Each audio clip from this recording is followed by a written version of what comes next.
All right, guys. Good morning. This is like the broadening month here. Let's see if we can't get some sort of movement without a broadening. Be nice.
Well,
so we did a sell and a buy and a buy and a buy.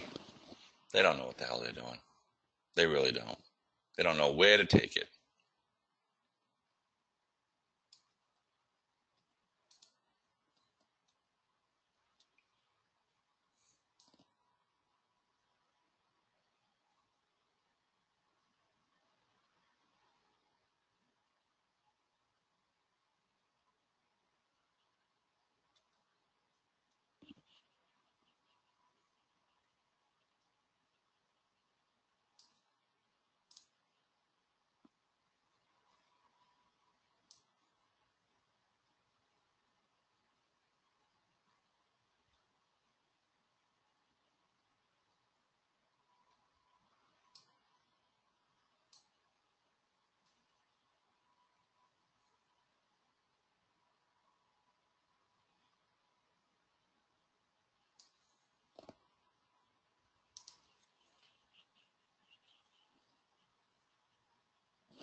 Okay, could be a glitch. Let's see. Hopefully it is.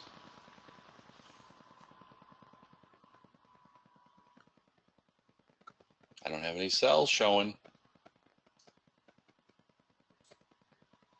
Yep.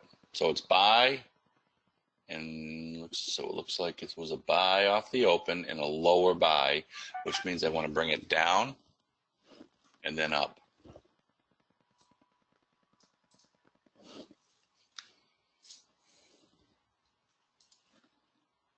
I don't know why that happened.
All right, well, that played out.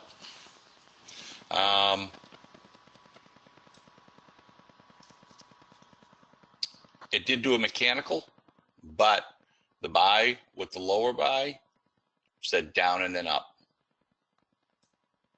And now it's done a mechanical broadening anyway. So one way or the other, we were getting that broadening.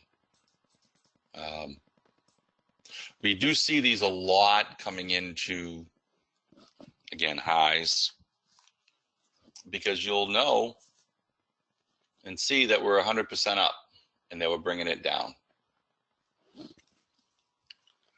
Crazy as crazy is.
Yeah, so again, when we came in, after I refreshed, it was a buy with a buy lower, which means down and then back up.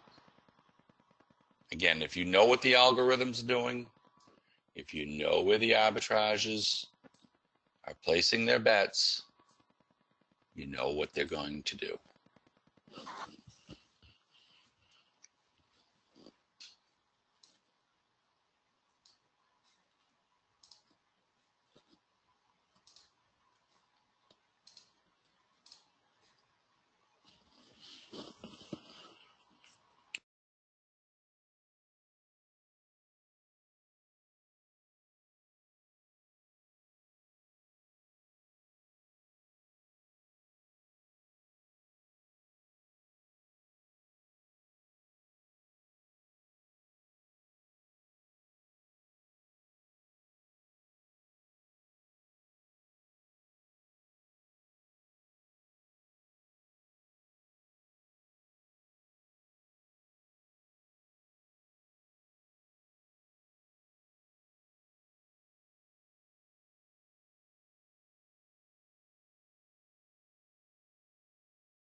Now remember yesterday,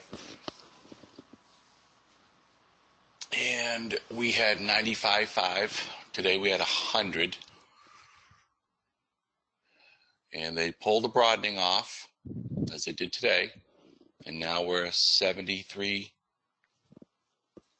How can we be 73.28? But anyway, they've knocked it down about 27, 28%. It'll refresh. And now we're back up to where we were then. So you can see where you've added almost 30% to the downside, even back up at the high.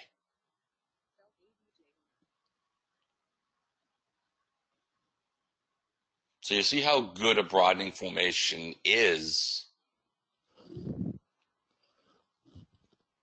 at tossing the traders around. Again, we went from 95, I think, all the way down to 45 or something like that. So, you know, we were able to knock down half and mix it up. So in other words, markets move because they have to, not because they want to. They move on force, meaning that a majority of the move in a market are traders executing out, not in. All right. It's like the Roach Motel. Easy to get in, hard to get out.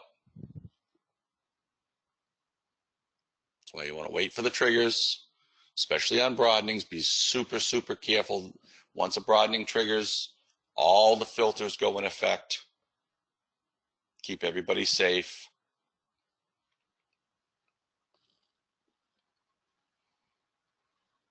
One thing you'll notice is the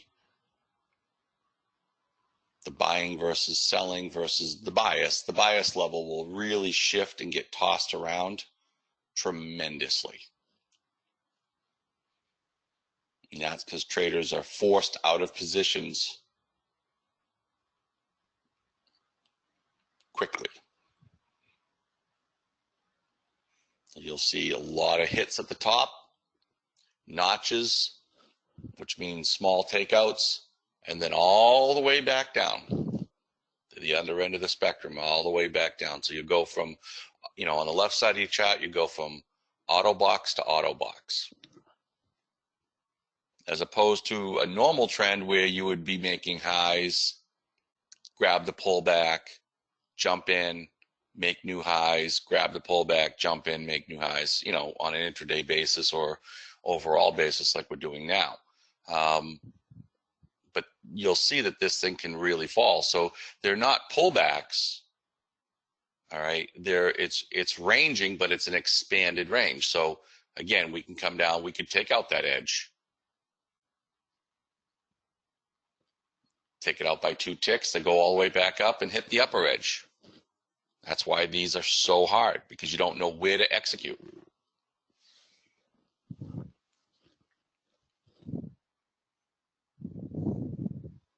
One thing is a lot of traders do buy on breaks.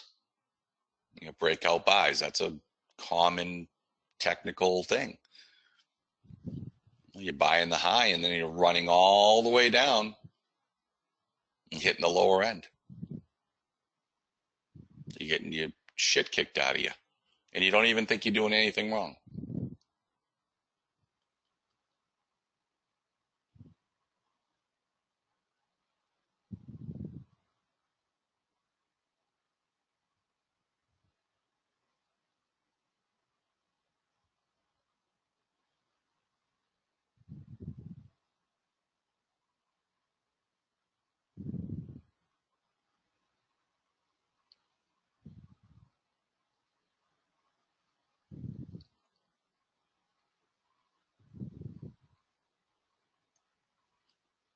And as I said yesterday, broadenings are the single biggest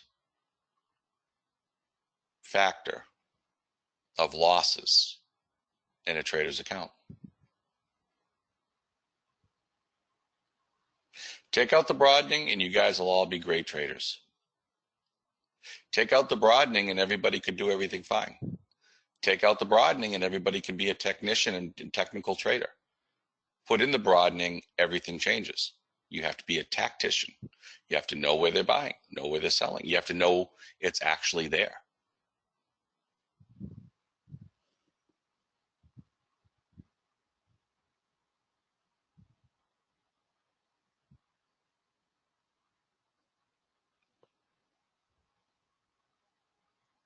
Freaking brutal. That's why we spend so much time on it. That's why we spend so much time talking about it. That's why we built it into the software. I mean, literally everything we do is all built around the broadening, because it doesn't matter what system you have. I don't care if you've got 100% system that never takes a loss. The day a broadening comes in, you're going to get killed.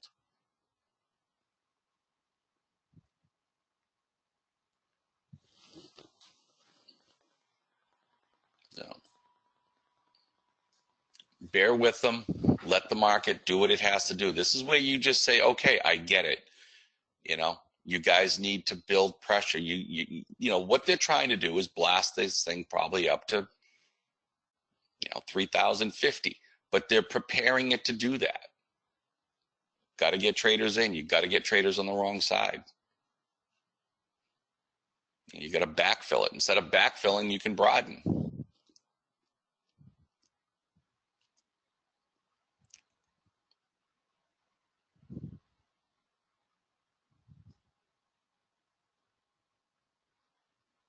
You do see a shit ton of broadenings at bottoms, and you see a shit ton of broadenings at tops. Well, is it a top? I don't know if it's the end all be all top. Usually you get a last engulfing, some sort of a blow off. We haven't had that yet. So it's an all-time high. Constitutes for a top, doesn't it? Doesn't mean it can't go higher, but they're trying to build pressure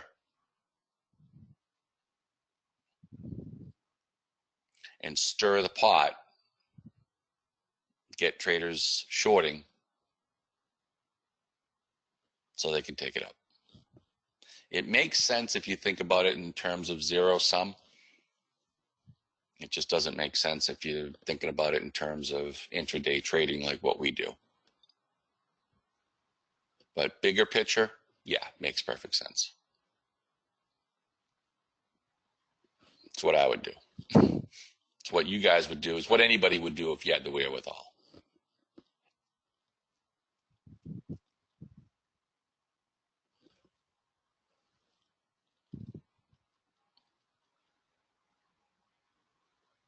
It's kind of an insurance policy. All right. I guess you could say it that way. It's kind of an insurance policy before you commit to holding whatever positions long. You just want to make sure that you've got enough ammunition to carry this thing another 50 points higher.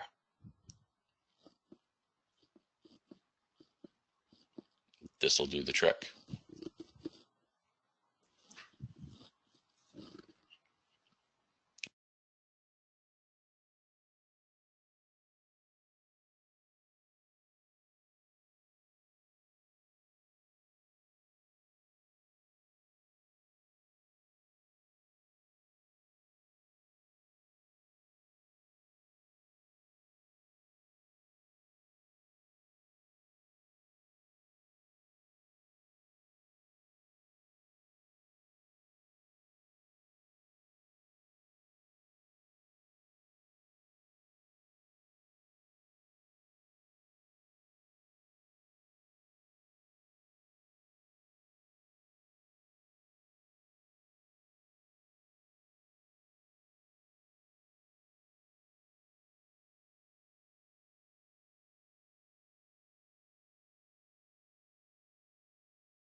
Oh, don't you just love the broadening?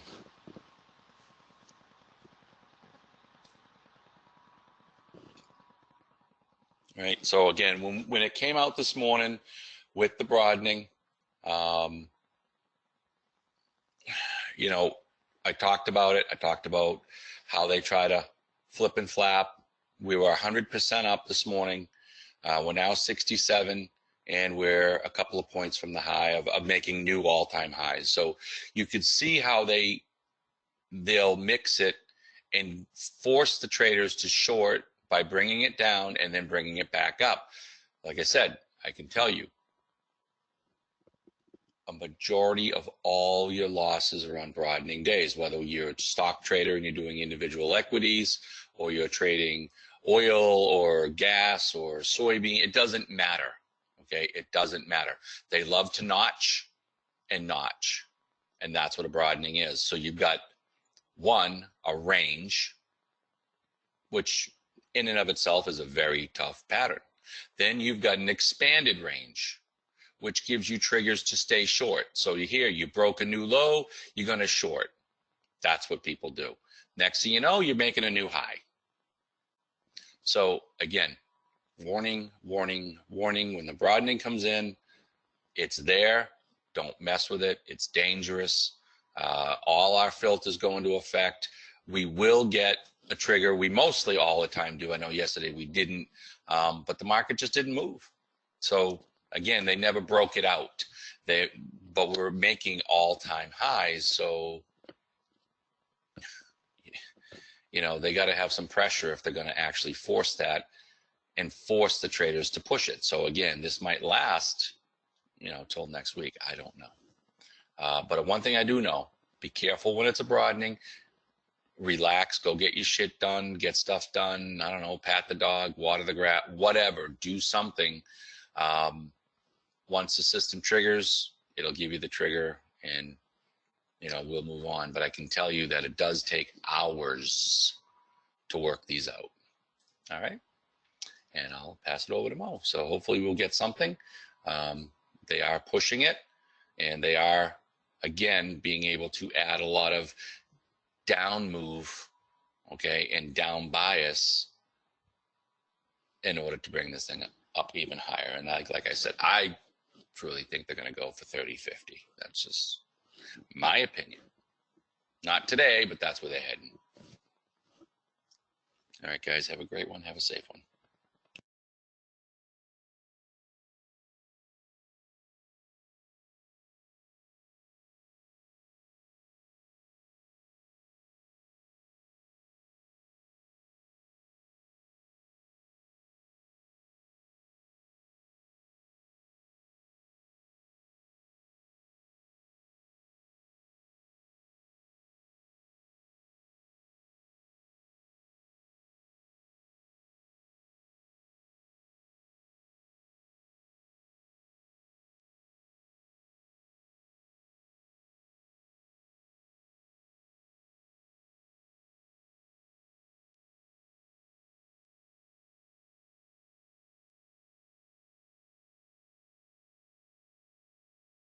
All right, good afternoon, everybody. How you doing?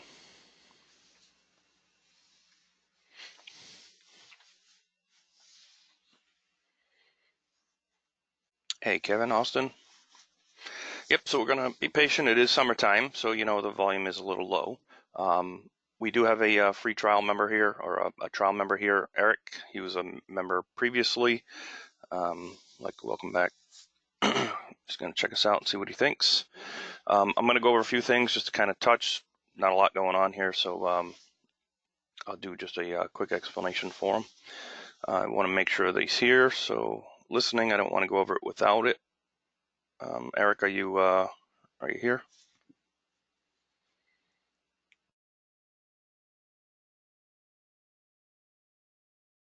Okay. All right. So really quick, I know this is pretty much the same. We've kind of changed a few minor things, but the right-hand side chart is the open range chart. Right. That's the 1 minute. That'll give us structure. That'll give us the institutional activity. That'll do a lot of other things, kind of telling us if we're above the point of control, above the the fulcrums and that kind of stuff. The left-hand side chart also has a fulcrum. You'll have a what we call a Globex fulcrum, right? So the left-hand chart is a overnight chart, right? It trades 24 hours, so it runs 24 hours. The right-hand chart is a day session chart. It's runs from 9:30 to 4, period. It doesn't give you any overnight information or anything like that, right? So the left-hand side chart is the tick chart, which is run with the slingshot, and this is the execution chart. So structure, open range gives you the understanding of where the market is going to be on the right. It's a 1-minute chart. The left-hand side chart is a tick chart, and it's the execution. This is the chart that you'll see the arrows, the triggers, the entries, the stops, all that kind of stuff will be on the left-hand side. Okay. So I know you had a question about, being above and below. How can the market go up? All right. So this morning we came in, and what they did is they hit it with a buy and a buy lower, right? Before the mechanical broadening comes in, what they do is they come in and they hit it with a buy and a buy lower this morning, and I know they do disappear after a while as new ones print, and I'll walk you through that, right? So this morning we had a buy and a buy lower. What that tells us is that they're going to push it down, and then they're going to bring it up, right? That push down and bringing it back up, you make the swing low, and then you make the swing high. That's a broadening pattern. What that also does, if they don't continue the up move at that point, and it shouldn't because a broadening came in, what a broadening pattern does. Are you familiar with a broadening pattern?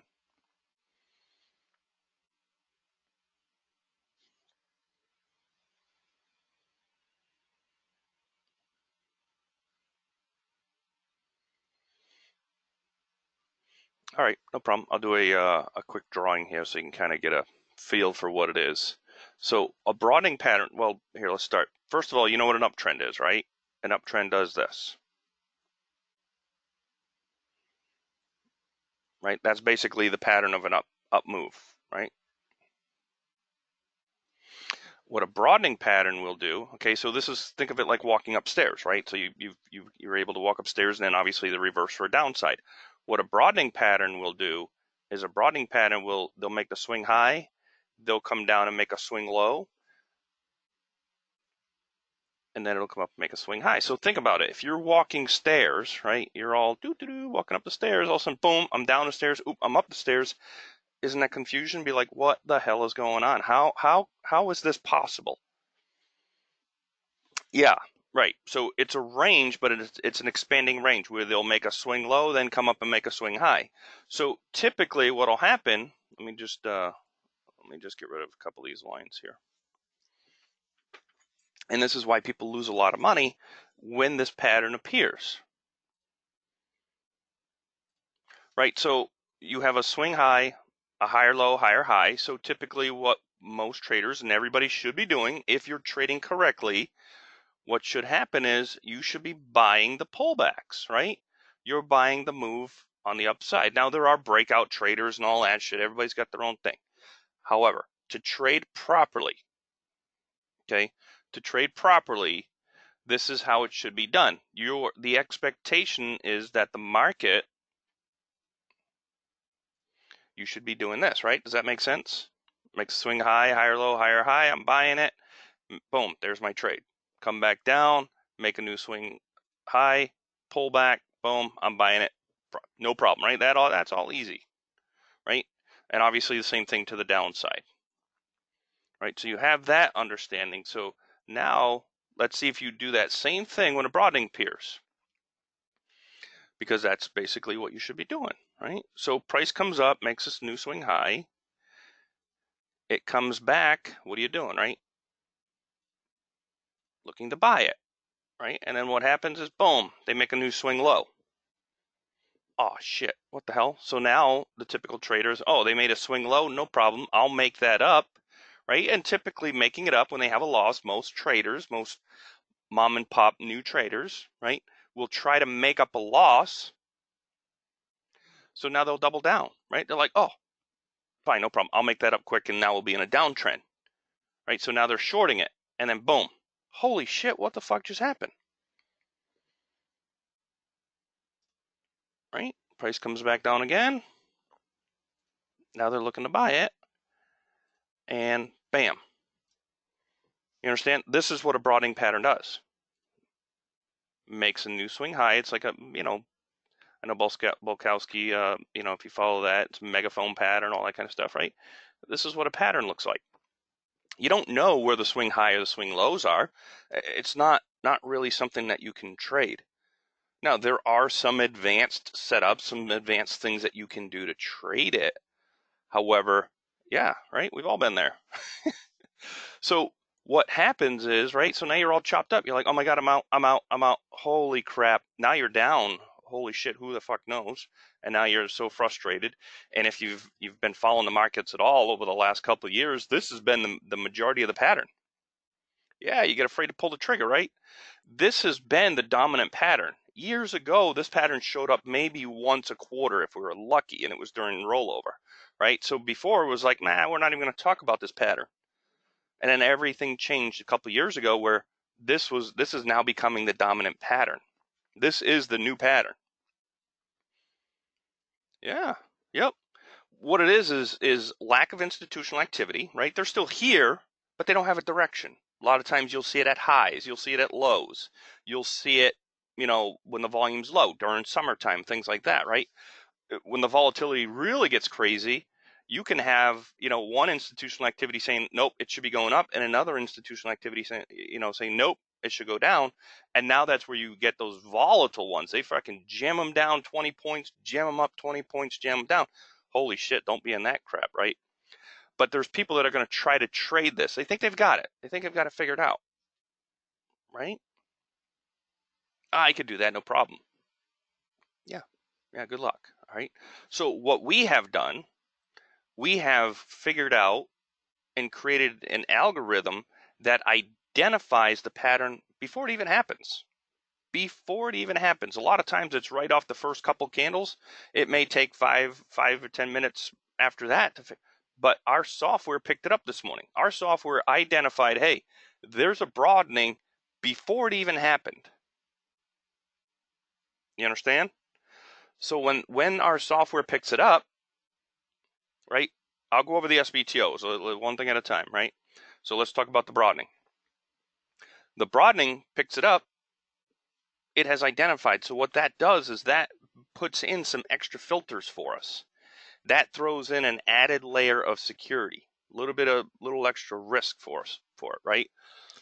So what happened is they went from 9s down to 6s up to 10s, right? 10s, pull back, 10s, pull back, 10s. But where does the pattern continue down to, right? It actually comes down to the 6s and takes it out, right? So it took a while, but we had a swing high, a swing low, a swing high, and then price came all the way down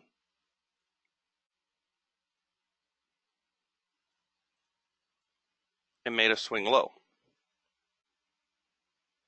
right? Yeah, so our software was able to pick it up. So sometimes it doesn't take this long. Now you can say, hey, look, I could have bought 7s and traded to 10s. For sure, fine, no problem. You don't know if going from 10s down to 7s, you get in and it's going to boom. Most of the time, that's what ends up happening. A little bit less volume, so it takes a little longer for it to make that swing low. Can you buy here? Well, I guess, sure, fine, whatever, right? But it's a broadening pattern. It will screw the shit out of you. You'll see this where you're in, you're out, you're in, you're out, you're in, you're out. Holy shit. Yeah, the slow action, right? So when you're playing the right edge, you don't know it's going to 10s. Oops. Right? You have no idea it's going to go from 10s to 7s and back to 10s. You ain't got no fucking idea. Because playing the right edge told me it made a swing high, a swing low, and a new swing high. Fuck, I'm not taking that risk to buy 7s. You've lost your goddamn mind, right? No way am I taking that trade, knowing what the pattern's telling me, right? Playing the right edge, am I buying this? You lost your mind, right? Plus, my software has identified, hey, there's a broadening pattern. Don't fuck with it. All right? You understand? So now take that into what your question was, right? Now that you have an understanding of what a broadening pattern is going to do, how the hell, so answer your own question, how can this still be bullish when price dips below the moving averages, dips below the fulcrums, dips below the point of control? Because we've got a broadening. If you're successful at a broadening pattern, chances are you're trading incorrectly. Now, you may be right. You may be right on some of the trades, right? However, when the market is trading correctly, you're going to lose your ass off, right? Because there's people I know, they're like, oh, I trade a broadening, I do fine. Yeah, well, when it's not broadening, what's your percentages? How well do you do? Well, no. I'm just talking about a broadening. They want to talk about when the market's moving as it should, that they lose fucking money, right? Because they're guessing. They're completely fucking guessing, right? Now, again, I'm not saying that broadening patterns can't be traded. They are very, very difficult, right? So how the hell can the market make a new swing high if it's below? How can it make a new swing low when it's above? Because it's a broadening pattern. Because that's what it does. No, there's no entries. No entries, right? So now, a buy program or a sell program doesn't mean that that's what the institutional activities are doing. It's an understanding of what they're doing, right? So I typed in this morning when you asked about the buys, right? So you see the sell here? This is institutional activity hitting it with a sell program. Well, if they hit it with a sell program, how come it didn't go down and take out the sixes right now? That's not what it's telling me. We're in a broadening pattern. Yep, that was your first question, right? So this morning, now again, once they start to print, they don't stay there. They go away because this is like I was talking about yesterday, right? The back testing ability. This is at the moment information, right? So we had a buy and a buy lower off the open. It didn't mean we were buying it. It just was showing what the institutional activity was doing. So a buy and a buy lower means that they're going to drop it. Who knows how far? And at some point, they should pop it, right? Well, if they drop it and pop it, wait a minute, isn't that a swing low and a swing high? Right? Yeah, fuck yeah, that's a freaking broadening. Now, if we get a buy and a buy higher, that shows that we've got some trending activity. That shows, no, a buy with a buy lower, right? So they hit it with a buy program. It's not that the institutional activities are buying it or selling it. It's what's happening behind the scenes with the algorithms, right? You know, all these larger companies all have algorithms, right? It's all that machine trading, right? So a buy and a buy lower means they're going to drop it. How far? We don't know. We have no idea, right? So we don't do anything with it. It's just information. We know that they're going to drop it, and then they should pop it. So this morning we had a buy and a buy lower. So what did the market do? They dropped it and they popped it. Do we know how low it's going to go? No, we don't. We have no idea, right? We're just getting an understanding of what we're doing. If they would have came in with a buy and a buy higher, we would have seen this morning, right? If they would have came in with a buy and a buy higher, we would have seen this pattern this morning.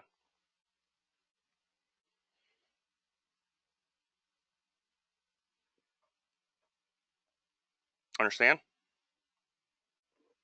So they're all algorithms. Okay, so we have software that can understand where the institutional activities are hitting. So then they come in, they hit it with a sell, boop, right at the point of control, right? The fulcrum point of control, they hit it with a sell. Brings it down. But there's no additional sell below that. That was just, boop, just well, we just wanted to go there. We just wanted to go. Right? So a buy and a buy higher tells us that the market should be trending. So now you're looking for higher highs, higher lows. If you get a sell and a sell lower, then you're looking for the market to trend. Now, we've got to see that, right? So if we see a buy and a buy higher, you're looking for that information, right? Doesn't mean we're automatically going to buy it, right? Our software prints triggers. It prints entry points. So you don't have to guess this shit. This is just additional information. This is to make you feel warm and fuzzy about what we have created on the execution side. Okay, this is kind of showing you behind the curtain. So this chart that you're looking at, our open range chart, normally it's on the right hand side. That is what happens behind the curtain. That's what the wizard's doing. Understand? So we don't even have to show this chart. We can just show the execution chart. But it's nice to know what we're seeing, what the institutional activity is doing. Now we know it's summertime, right? The volume's low. So that means mom and pops are in control. Every once in a while, you're going to see some institutional activity, but they're not committing. They're not committing on a specific direction.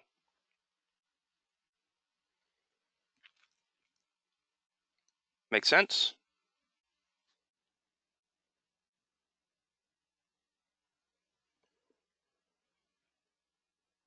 So how can the market make a new swing high when we're below, right? Or how can the market be positive when we're below the point of control, when we're below the fulcrum?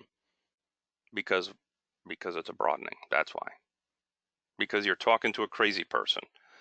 You're dealing with your ex-wife. It doesn't make any fucking sense, right? Nope, nope, nope. That's not what it should do. Yeah, it should do that.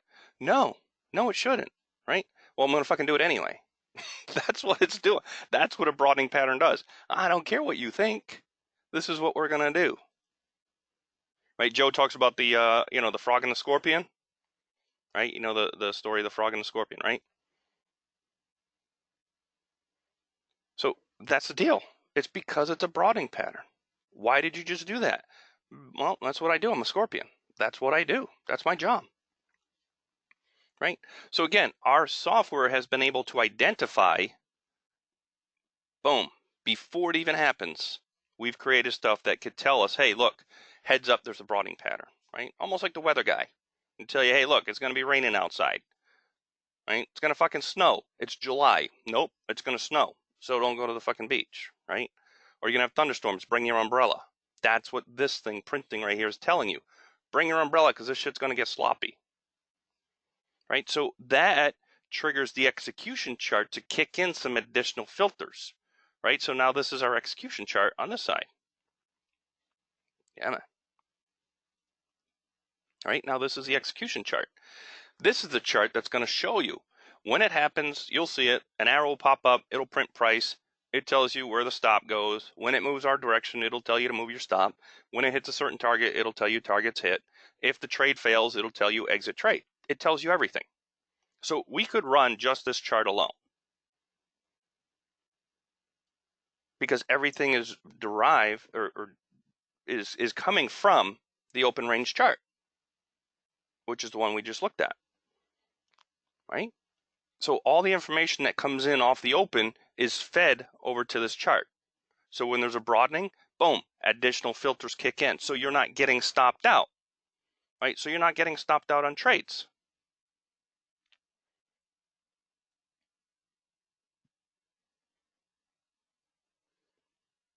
Make sense? So this thing would, chances are, be triggering all over the place, be triggering a long and a short without the broadening pattern. It'd be triggering a long and a short and a long and a short, and it'd be stopped out left and right. However, with the broadening pattern built in, the broadening filter, it's kicked in a couple extra filters. Now, are we going to miss a few?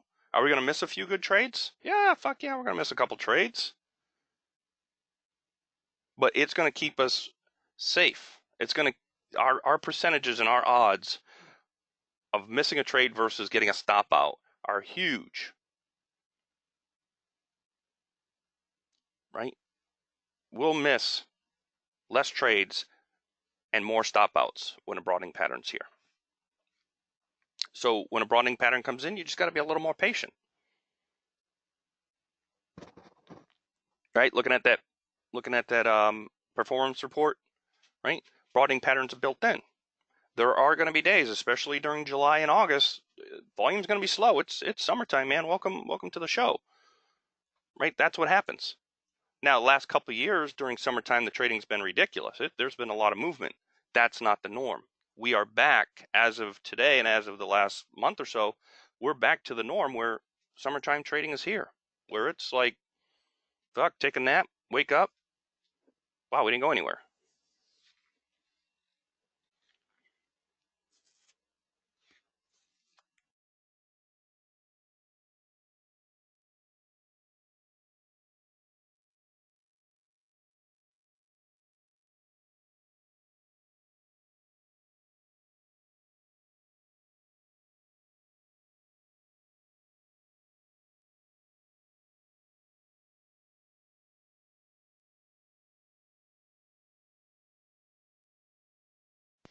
All right, does all that kind of make sense? You're not going to learn it all today, Eric, right? But it should make a little bit more sense, kind of clarify a few things. So the right-hand side chart just gives us the information. We've pulled the curtain back, right? The wizard's behind the scenes there. He's pulling all the levers and shit, right? So we've pulled the curtain back to kind of give you a look inside. We can just close that curtain. You don't need to see what's going on back there. All we care about is what's going on in this chart in reality. However, if you're like Joe and myself and a few others here, we like to see what's going on behind the scenes. I want to see all the wizardry going on, right? I want to see the magic. I want to get an understanding of what they're thinking and what they're doing. Now, Joe and myself, and there may be a few others, we can kind of interpret what they're doing based on what we see. That's not really teachable. That's like, holy shit, man, this is like, we're going to go to 5 years worth of college to teach you and get an understanding of what they're doing. There's no need for that, right? Who gives a shit? All we really care about is, can I make money, and can I make money successfully, right? That's kind of what majority of us want to do. We want to make money,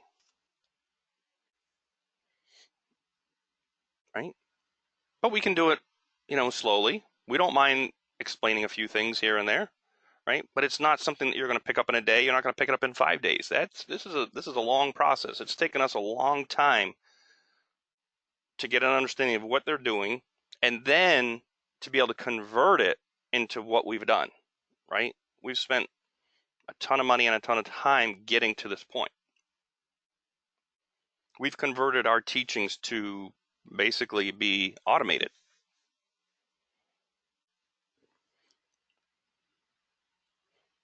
All right. So now to answer your other question, let me explain an SBTO, right? It's kind of a joke thing that we initially came up with, right? We call it a ship bag takeout, right? It's when the market identifies a range, right? So we have the ability to kind of tell you, hey, look, this is going to range. So for example, right, 1050, price comes down to 775, comes back up against 1050. It did not make a new high, right? So we got a ship bag takeout right here. That tells me we should go back and test against 7. So can you trade that? Yeah, you can trade that. That's an advanced setup. We don't have triggers for those, right? This is something that we've taught over the past. We've got some videos on it, that kind of stuff that we've done, PDFs, all that kind of stuff, right? So you have where you've got a ship bag takeout. So the expectation is, right, 1050 comes down. We had a swing low, swing high. You're not doing anything here. However, when it comes up here and you get a ship bag takeout, you could be like, all right, look, I'm going to trade that. For those that follow and understand, there's not really a trigger here for it, right? Or kind of what you're looking for. But up against 1050, that should say, hey, look, we're going to go back against 7s. Boom, there it came right back to 7s. Well, coming back to 7s, knowing that 1050 is a ship bag takeout, as long as it doesn't take out 775s by a certain amount, it should go back to 10s, right? So a ship bag takeout here tells me we're going back to 10s.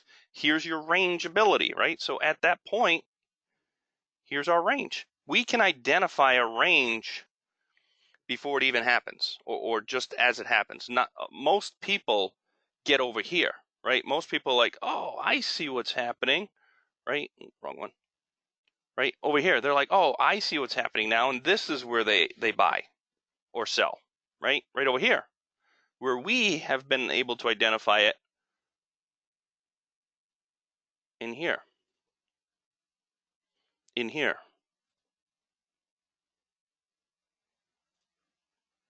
in here, right? So chances are we could have had 3 trades versus that one. These are advanced setups. These won't trigger. These are ones that we're not calling out. For those that understand the advanced setups, they can trade these.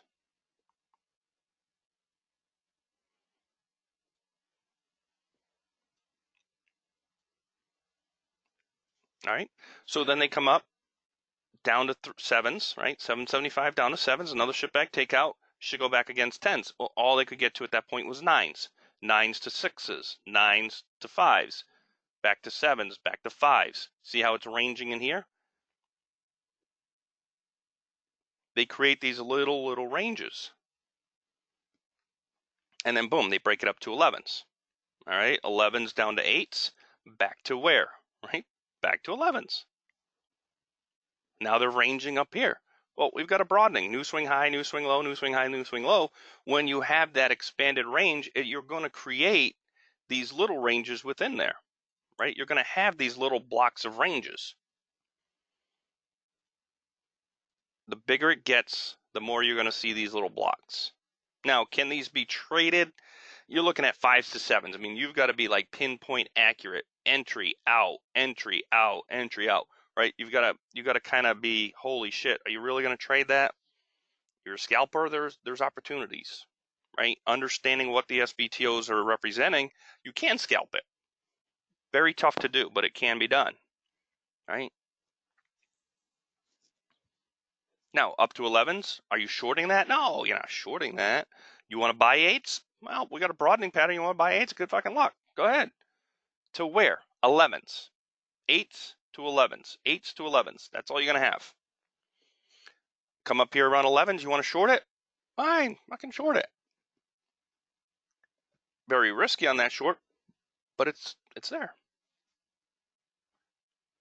How can the market be all positive, right? You've got the momentum positive, you got the vector positive, we're above the fulcrum. How can the market go down? Because I'm a Scorpion. That's what I do.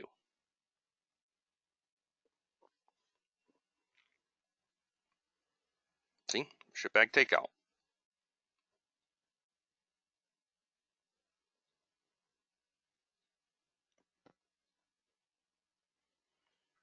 Elevens to eights, eights to 11s, 11s to 8s.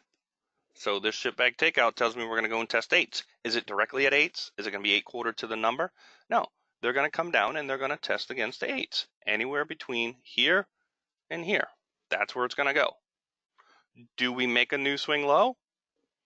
The pattern, the previous pattern, new swing high, new swing low, says yes. We should take out 8s and we should go to 5s. When? No idea. However, if they come up here, right, and they hold 8s and we make a new swing high, we've now broken out of the broadening pattern temporarily, right? Here's where it gets real tricky, and here's where, when the volume's low, we see a lot of these suckers, right? So let's just say we make a new swing high, right? Price comes up, we make a new swing high. All day long, you're buying this, right? We're all buying this. If it triggers, we're going to buy this, right? Now, here's where it gets tricky. This is the hybrid broadening. You don't know this happens until it happens, right? This isn't really anything you can pick up. The software may be able to identify that the broadening is going to continue. It may not trigger. However, chances are probably a good 85% of the time when you get the new swing high, the higher low, and the higher high, chances are the software is going to trigger for an entry here, right? Can we still get stopped out? Fuck yeah. Here's how they do it. Boom. They create this hybrid broadening where they make a swing high, a higher low, a higher high. Okay, now we have trending, and then boom. Nope, just kidding. Just wanted to take your money one more time. And they'll come down and they'll create this hybrid. And I call it a hybrid because they've started the trend and then they come right back into the broadening. No, I wasn't ready. I didn't really want to make that move. And boom, down they come. That move right there will piss you off. Just fucking, I waited all this time through your shit broadenings. My filters picked it all up. You show me you're trending. I'm taking the trade and you fucking stop me out. Nothing you can really do about that, right? It happens. There's manipulation at its best for you.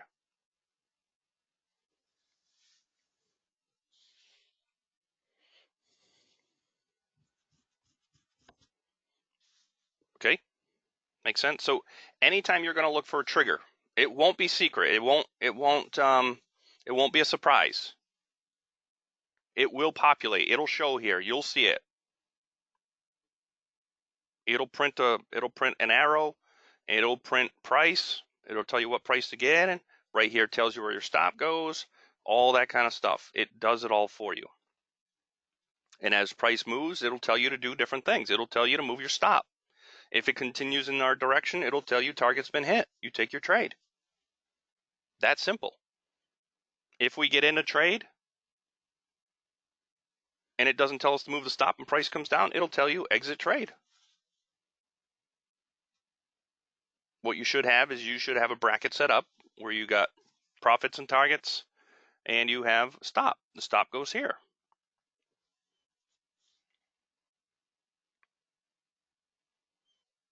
The average trade is 2 to 2.25 points. So that'll be your final target. We take one off at 4 ticks. So you're in with 2 contracts. One gets taken off at 4 ticks, and then the remainder goes to 2.25. If you want it more, that's up to you. But once the software prints trigger target hit, you're on your own for anything higher. Usually we'll give some extended zones. Hey, look, if this continues above here, this is where it's going to go. So if we were to get into a trade and price moves our direction and it says target hit, that's it. Trade's over. If you hold for anything more, again, that's on you, and usually I'll explain that. But if you're going to hold for more, this is what you're looking for, right? So if we get above 12s, you're looking for, 16s, something along those lines, right? For those that want to hold for more, your next opportunity would be 16s.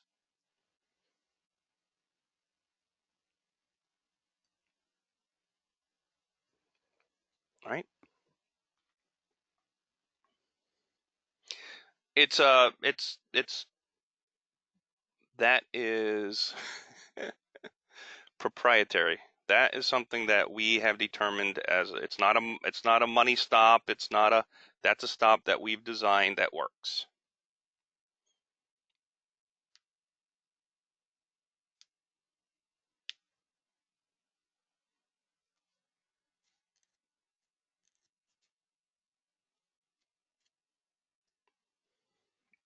There are certain things that are proprietary, and we just won't pull the curtain back for you on that. Just trust us. That's what it is.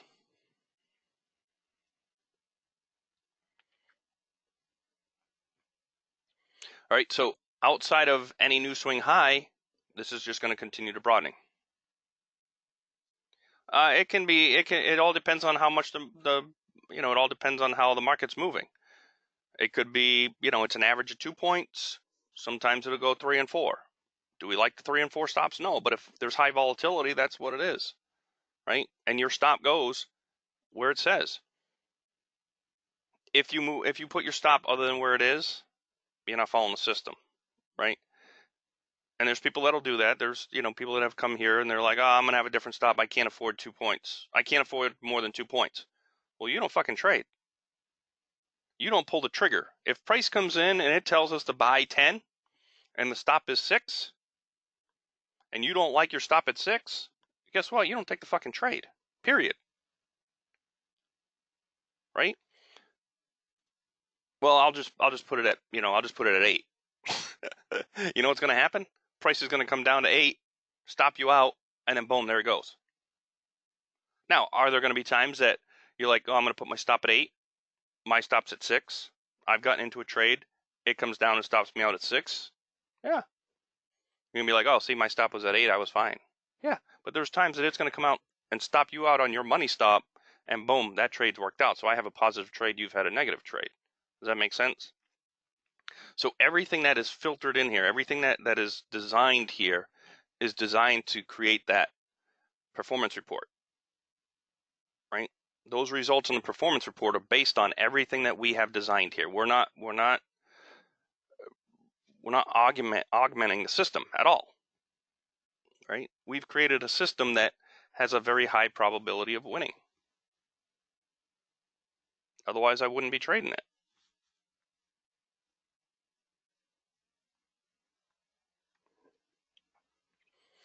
But if you can't handle, when you pull the trigger, when price comes in and tells you what price to buy, and you buy that price, once you pull the trigger, you've accepted the stop out at 6s. Period. If you decide to click on your dome, click on your matrix, whatever the hell you want to call it, you've do the little clicky on the mouse, you're accepting that you're going to lose, right? We don't want to believe we're going to lose, but you're already accepting that, hey, look, if I get stopped out, I'm getting stopped out at 675. If you don't like that, then you don't pull the trigger. You don't do the little clicky on the mouse. However, if you're not going to do the little click on the mouse, you're now affecting the percentages, right? You've skewed the dice roll. Right? 8 out of 10 times, the dice roll is going to be in our favor. But if you decide not to pull the trigger, you've just screwed that 8 out of 10 times. Who knows what you've turned that into, right? Your next trades could be losers. Majority of the time, the trades that we get here are between probably a max of 3, unless the market's really screaming and doing something crazy. The trades that we take here are probably about 3 trades a day. But if I can show a high percentage of winners, this is outside of the advanced setups. This is outside of you wanting to range trade. This is outside of any smart money setup stuff, doing the trap trader type deals. This is just strictly triggers only, right? There are a lot of other things you can do in here with our software. But for the actual triggers, the ones that populate and tell you what price to buy, where your stop goes, those you're probably going to see, on an average, probably 2 to 3. But if I can show a high percentage of winners on those, man, all you got to do is just increase the size of your contracts and do the same thing. That's all you got to do. Just increase the size of your contract.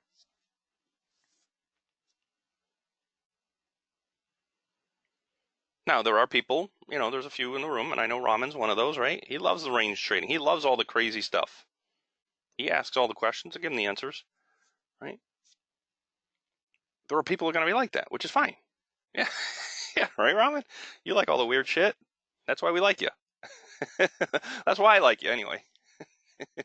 You're like me. You like all that weird shit, right?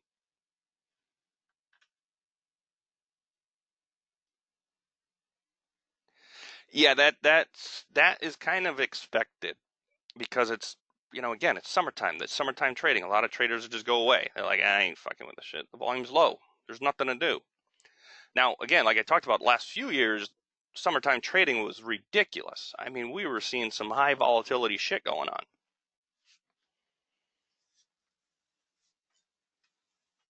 But the norm, what we're used to and what has happened in the past is what we're seeing now. The volume is slow.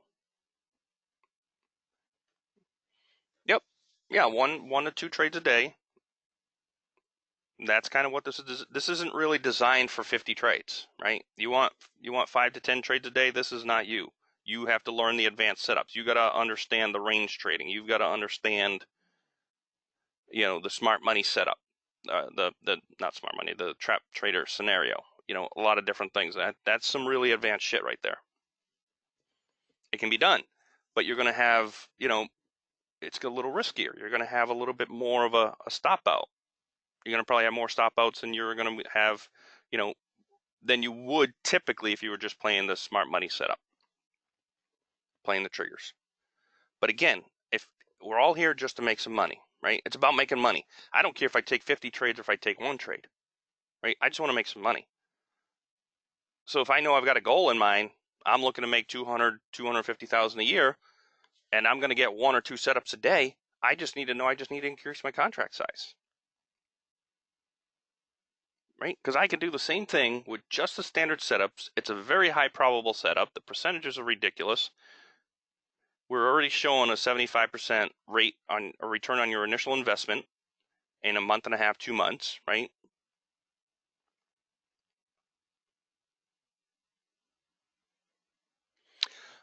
We will do them. I do. I think I've got some PDFs on them. we didn't do them for a while because, again, Joe and I were doing a ton of work on this auto trader thing. So I can probably still do some workshops on those, in the next few months. But I do have a PDF on the trap trader scenario. Very basic, very easy setup to look for. And then as they happen, they're available that you can, ask questions as they set up. If you're getting an understanding, Ramen always asks. There's always a few others that ask, hey, are we looking at a trap trader setup here? Yep. They're asking because they've seen the PDF. They understand the dot and bar color combination. They understand making the new swing high when the bars and dot color changes and all that kind of stuff. So as you learn it, it's got to be one of those things that's second nature because it's live. It's not something that you can go back and be like, oh, hey, here's a trap trader and I'm going to trade it. You fucking missed it. If you don't know what it is before it, you're missed a trade because you got to be prepared for that stuff. Yeah, anything that we'll do will always be recorded. It will always be on YouTube. We record every day sessions, so today's session is going to be recorded. You can always look at it on YouTube. I put them up. Friday, I usually probably put it up depending on what I got going on. I'll put it up either, Saturday or over the weekend. But usually I put the videos up every night. So every day that we have a trading session, Monday through Friday, they're all posted on YouTube. It's the whole day. I know it can be boring, but you can kind of skip through. You can be like, oh yeah, I want to look at this time frame. I want to look at that time frame. You can skip through it. But there's nothing hidden, right? We're not hiding anything. You can see exactly what we do on a daily basis.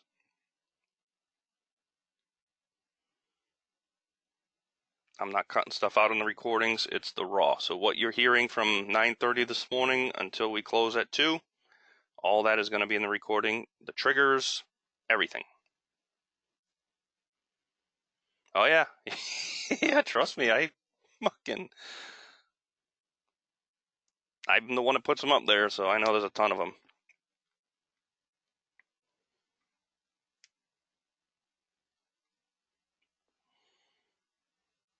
So from when you came to us before, Eric, and unto now, there's been a lot of changes. There's probably a lot less training ones than there are the daily ones, just because I haven't done any new ones. As you know, we transitioned. We made a huge transition from when we were before. So we've done a lot of work with indicators, doing a lot of software development, trying to get us to where we are. Still not completely finished, and that's why I haven't done any new training videos yet, but I will get there. I'm going to do, a few on the bars and dot colors and stuff like that. Yeah, so we've gone from less education, as I, explained talking to you yesterday, less education as far as us just kind of spewing and puking information out, to more of, if you ask a question, we'll answer it, that kind of stuff, a little back and forth. When the volume's slow, I'll kind of do some explanations just out of the blue.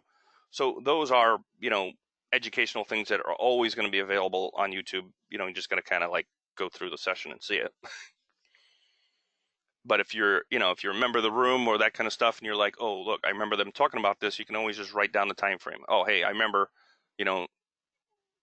I'll do it myself. I'll write down certain things. Okay, I got to go back to this video because I want to make sure that I readdress this in an educational video down the road.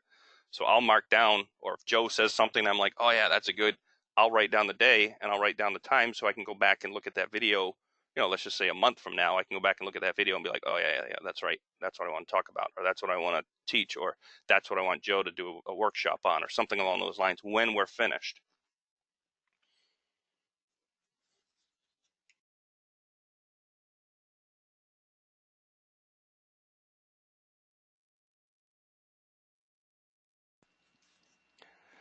Yep.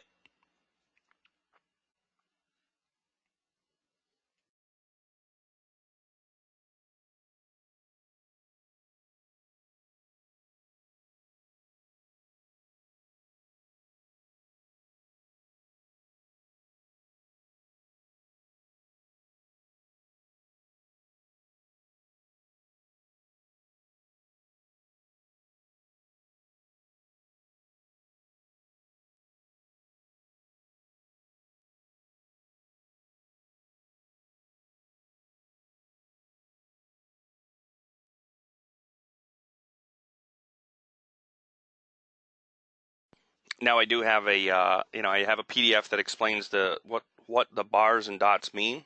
There's a bunch of different combinations, and I have that in a PDF. For the members that are members, it explains what they are, and understanding what each bar and dot combination means leads into the advanced setup, knowing what a trap trader is, right?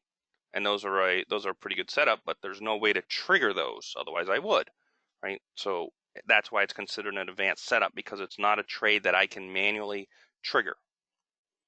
It's just an understanding of what the market's doing based on the bars and dots and what they've done previously.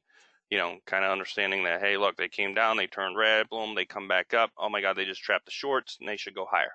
Vice versa to the downside, right? So there's a trap trader setup, but that's based on understanding market movement, structure, and the bars and dots color. The certain combinations before, and then the certain combinations that happen after, before you look to buy or sell. And that's all in a PDF.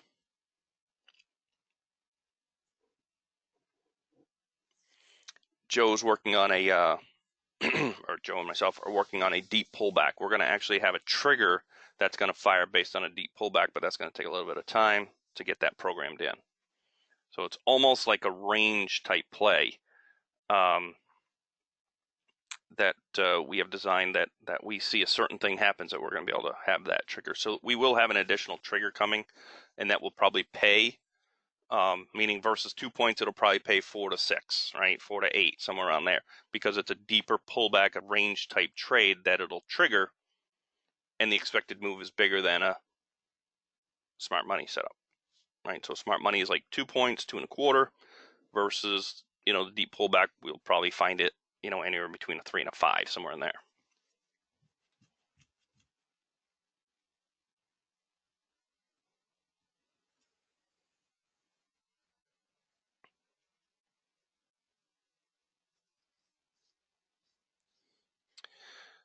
Well, basically what we've done, Joe and I have taken what we taught over the years, right? We've taken what we were teaching and we've automated it.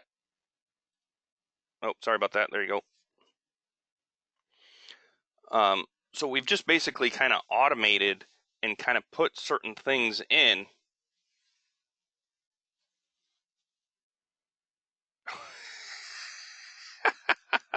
All right. You trading the range, are you?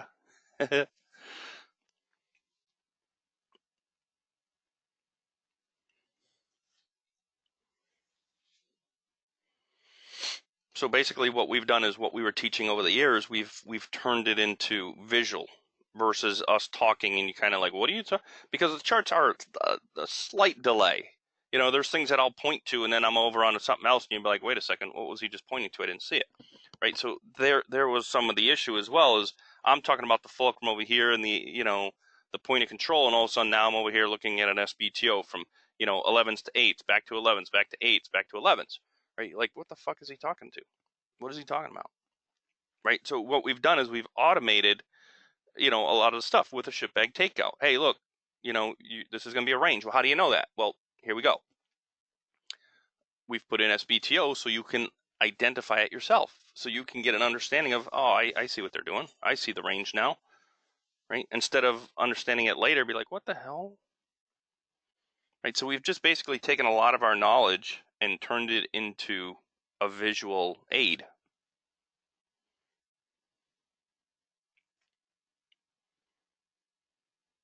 Right, so if we continue to range in here, for example, right, 11s, 8s, back to 11s, back to 8s, back to 11s, if we don't progress and it comes down and takes out 8s, just looking at this chart, and I'm not expecting you to understand everything that's on this chart, but what price do you think price should come down to? If they come up, fail to take out 11s, come back down to 8s, and take out 8s, where do you think price should go?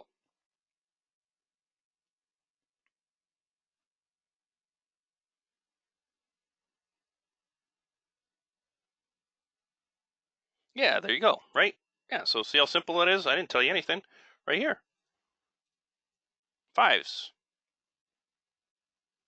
Right, so if we take out 8s, we're going to 5s. 5s back to 8s. unless they come in with a sell program and start jamming it down, 5s will go to 8. So where would we range, right? If they don't start jamming it down, then our new range would be here, right? Oops. Right? This would be our range, right? Right now we're up in here. If they don't hold 8s, it's going to be 5 and 8s, somewhere around there, right? Kind of rounding it. And all it is the visual.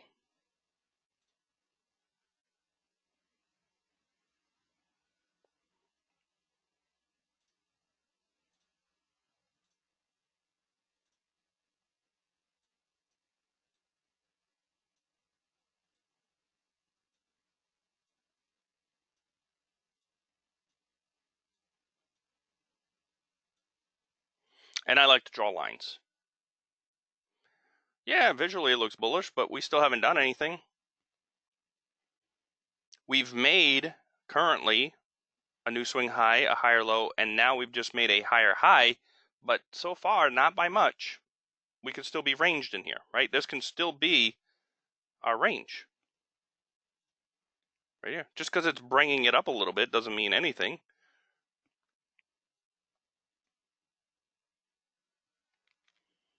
Unless they start to push this, preferably with a buy, but it doesn't need to be with a buy. I don't really expect a buy. But unless they start to push this, we're going to just still be in the range. 11s and 8s, 11 and 8s.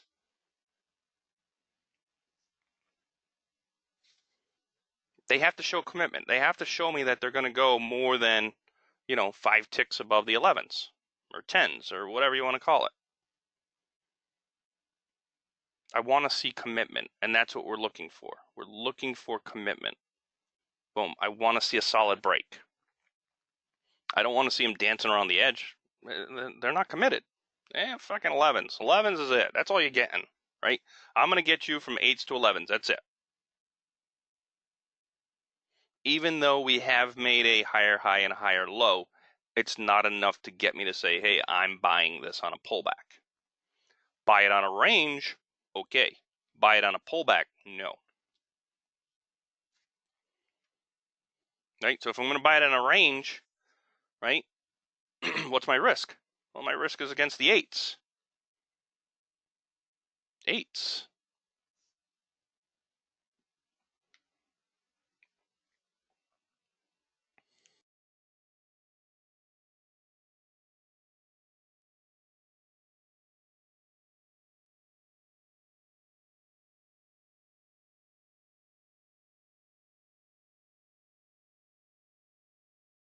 So if it looks bullish, what am I not doing? Even though we're in a range, if it's bullish, I'm not selling it, right? I don't give a shit about the upside. My upside is targets.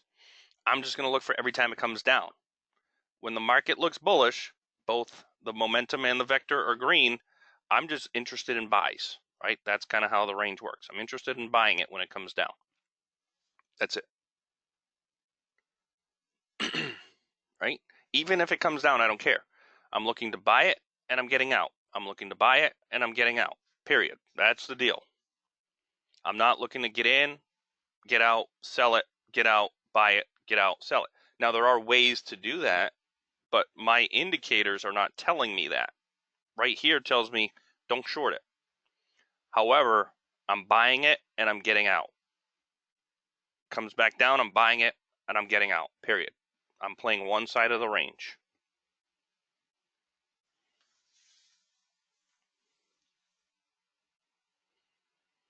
Now, the other thing that remember we talked about yesterday is, using all three markets, the Dow, the Nasdaq, and the S&P, right? We have another visual right here. I don't need to see all three markets. I don't have to have all three markets up to know all three markets are positive, right? I got the S&P is up 6, the Nasdaq's up 32, and the Dow's up 162. Right here it tells me. If one of these things, right, if the Dow, the Nasdaq, or the S&P, if one of those weren't like the other, right, the old Sesame Street thing, one of these things is not like the other, right, this would say chop. It would print chop in here telling us one of them is not in agreement. with the other two. If all three are negative, it will be red and it'll say all three are negative.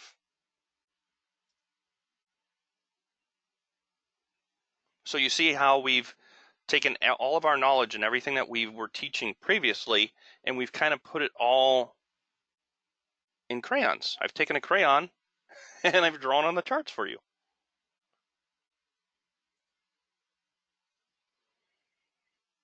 Right? I love crayons.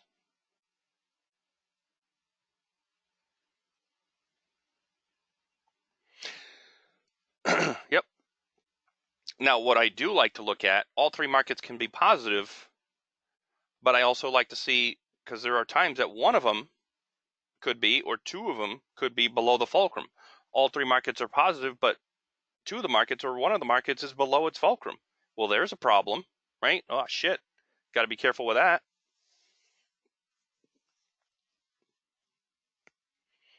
So there is a lot to look at. There's a lot to understand. But for the majority, that's all you need to know. All three markets are positive. We have bullish action, but we got bullish action with a range. So all I'm looking to do, if I'm looking to place any trades, is I'm looking to buy only. There are those crazy ones out there that'll buy and sell, and they can scalp it for a point here and there. Fine, whatever. I don't get into that. Both are green, and we're in a range. I'm just buying the dips, buying the dips, buying the dips.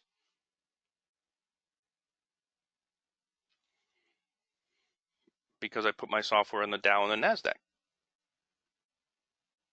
I can just take my indicators right here, the software. I can take this and throw it right on the Dow and the NASDAQ. And it'll show me. Like right now, I know the S&P is above its fulcrum. The NASDAQ, I can see, because it's on there, is above its fulcrum.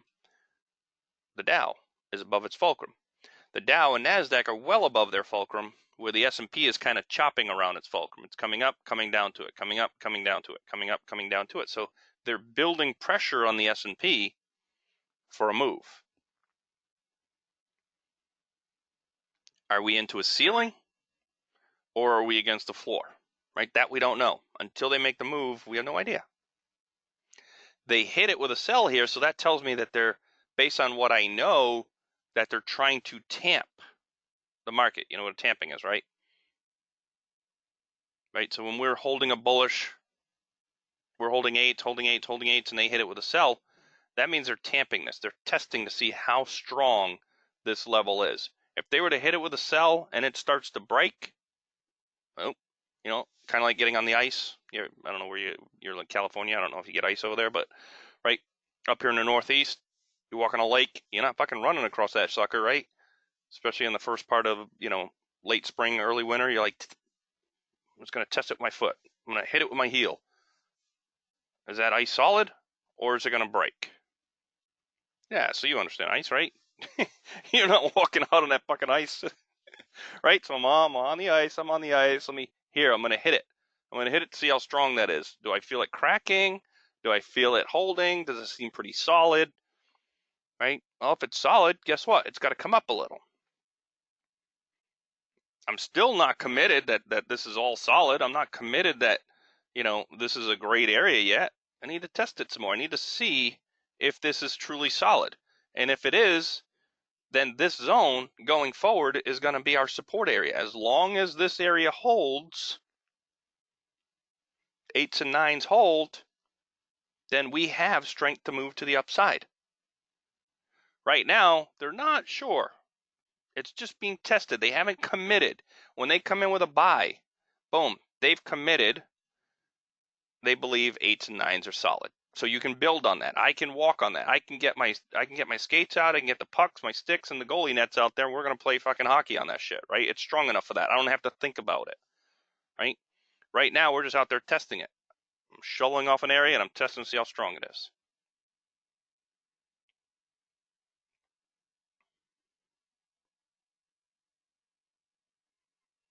Well, this is just a dynamic fulcrum. This right here is what we call the effin fulcrum, right? We use it on this chart, but we also put on the open range chart to kind of give you an understanding. So you're talking about right here, right?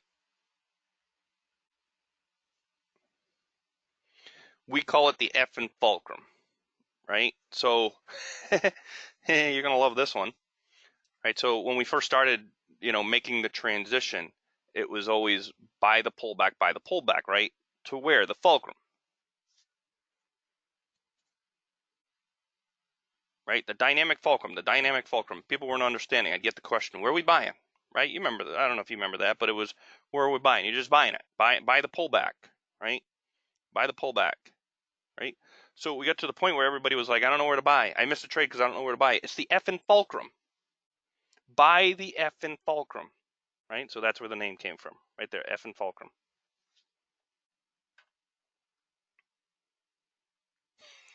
Right? Buy the effing fulcrum. Kind of like shipbag takeout, same deal. Effing fulcrum. I don't want more to tell you. Buy the effing fulcrum.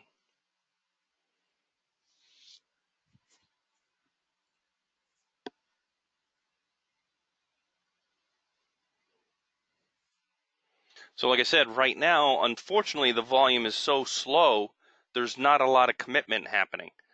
They're testing. Somebody's testing to see how solid this is, but they're not committed to going all the way across the lake. They're not. Nah, I don't know. I'm better off coming down and just seeing how strong this is versus committing to fucking skating all the way across that rink, right? So all the way across the pond. Right now, I just want to see how strong this is. I don't believe it's completely strong, and none of my other friends want to come with me, so we're just going to hang out here, and that's what's happening. We're just hanging out. Yeah, they are currently making slight higher highs and higher lows, but not enough to commit right now.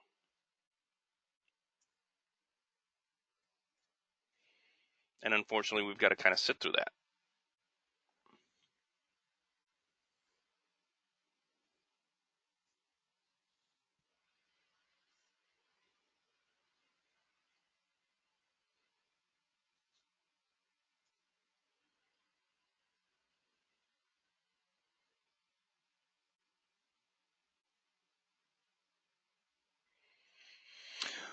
You're talking about on the right side here?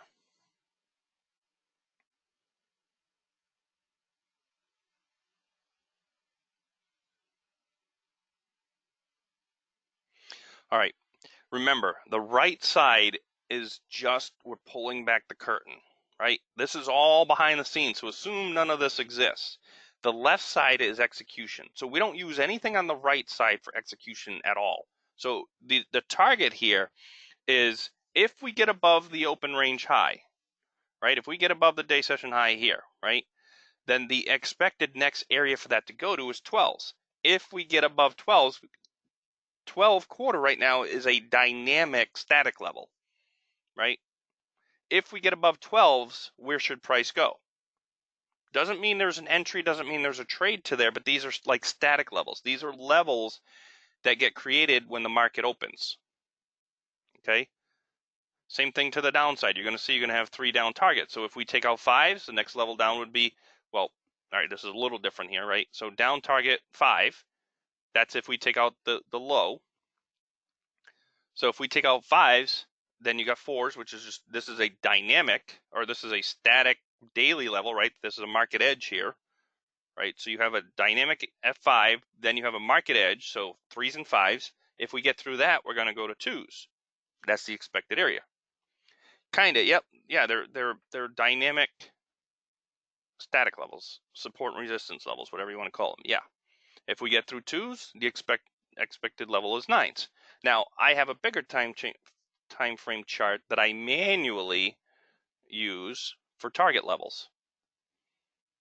Right, so I have a bunch of other levels on here, and I post this every morning so you can kind of get an idea of the expected levels. So we have yesterday's low is 92.50, yesterday's close is 4, the high was 6.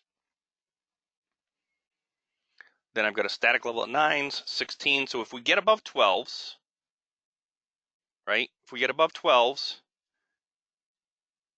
look at that, 12 matches. Now, if you look at the level this morning, right? So we got 12s, the dynamic level put in at 12. We got 15s and 16s. So 15s and 16s would be the expected. If we start pushing up, 15s and 16s above 12s would be my next place for the area to go. So let's just say we get into a trade, right? We get into a trade, it says to buy 10s, and price moves, boom, 10s, 12s is your target, right? Well, 12s is a big number here because it's the all-time high and it's the prior swing high, right? So that would be the natural area. So in at 10s, you take profits and it would say target hit at 12s, right? If you want to hold for more and we start taking out 12s, where would we go? Right? For those that want to hold above 12s, I got 15s and 16s. You should be doing something at 15s and 16s. You want to hold for more? Well, we look at other levels. On my bigger chart, I got 22s. Make sense? So that's what the static levels are used for. So I'm not buying and I'm not selling. And if I'm taking profits, I want to know, hey, where's my next level? At 15, 16s, more than likely, come on. Now 15, 15s and 16s at this point are untested levels because we've never been there, right? So when price, let's just say for example, right, we come up here, turn this off. Let's say we come up to 15, 16s, and even 17s, right? Let's just say we come up into this zone right here. Price gets up into here. I'm looking for information. If I'm holding a trade, I'm looking for break lights. I'm looking for volume spikes in that area, right? That's what I'm looking for. When price gets up to here, I'm looking here. Ooh, do I have any brake lights? Do I have any volume spikes? More than likely, and chances are, yes, we're going to have something. Something's going to populate up here or getting up into this level. That should. Because those are extension levels. Those are going to be static levels. Those are known levels that the institutions are going to use. So they're going to create brake lights or volume spikes. If we don't, then they're not done going. Right? Well, we're above 3s, or we'd be above 17s if price keeps going and nothing here and we keep going. Well, I'm going to look at my bigger time frame chart and be like, okay, where's my next levels? I'm going to look at my balance chart. What do I got for levels up there? A lot of these levels are unknown because we've never been there. So right now, they're just target zones. They're just, hey, look, when we get here, you've got to do something. Visually look, if you're in a trade, look to see if we got brake lights. Let's see if you got volume spikes, right? You've got to do something there. Okay? So that's what they're for. They're not targets for in a trade per se, like, oh, I'm in and I'm going to get out at 12. I'm going to get them. These are just expected levels that something should happen. Everything as far as target hit, stops, all that kind of stuff is on the execution chart only.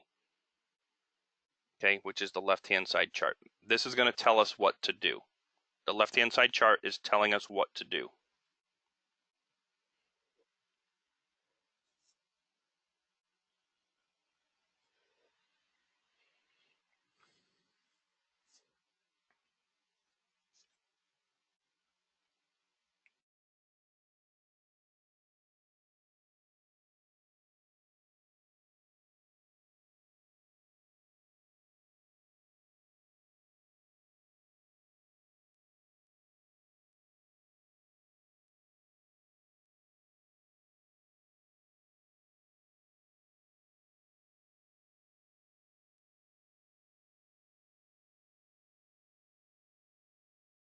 All right, so I hope that has given you some, basic understanding of what you're seeing visually.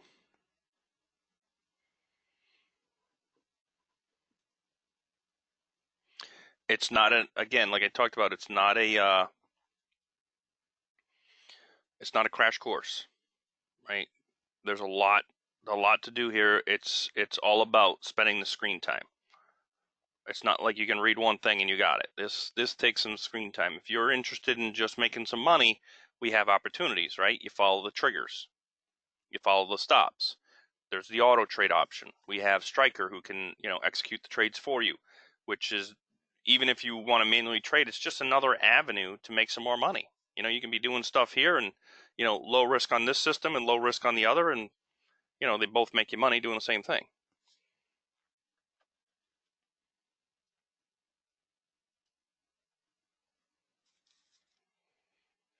So it's not that we've gotten away from teaching, it's we've gotten away from kind of what we used to do where it was strictly teaching. Now we've basically automated and animated everything for you.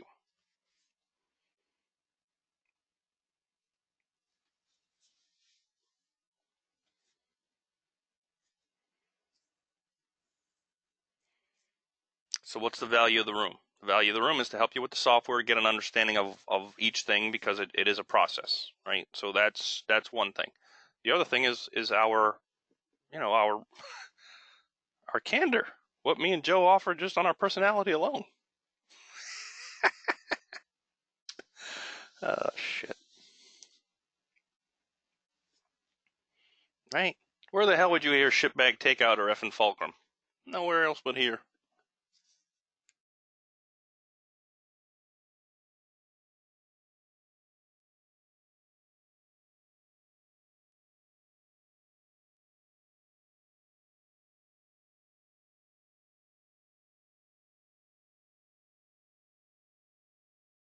All right. This shit's familiar.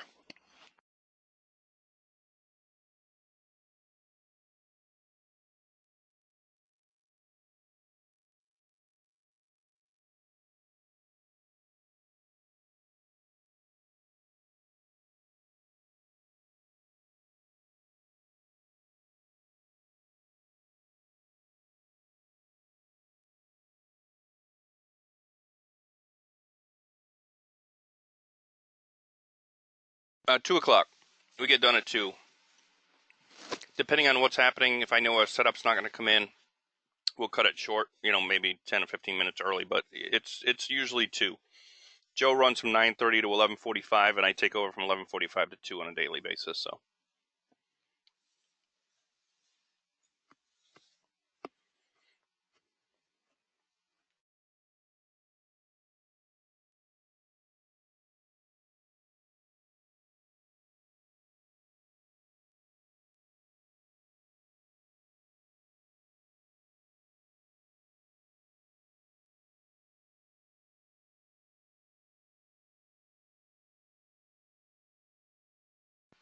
Um, John, I I didn't forget about you. I did respond to your chat.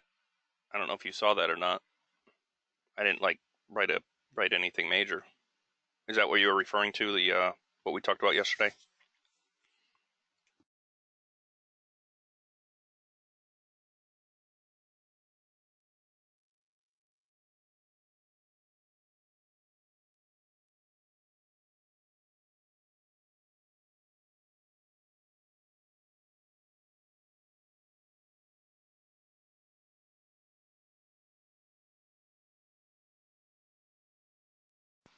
Yeah, yeah, right.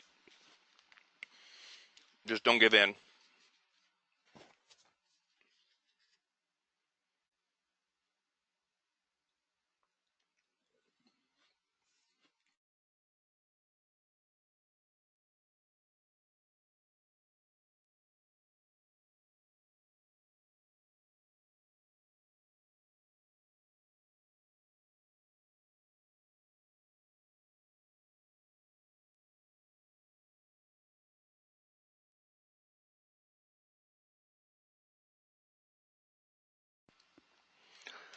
If I don't answer, John, I'll probably call you tomorrow. But you can try to call me if I'm free.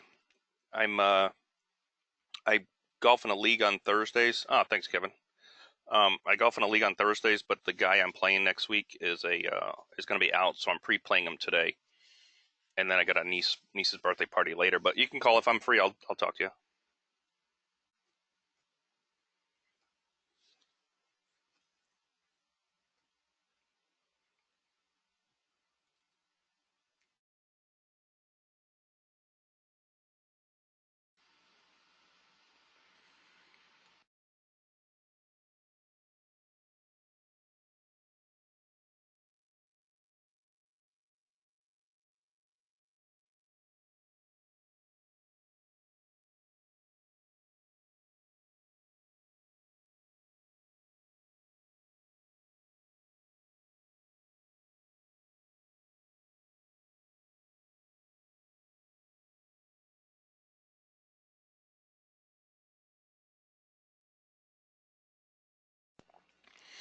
I know I've talked to a few of you already, but you all got the update.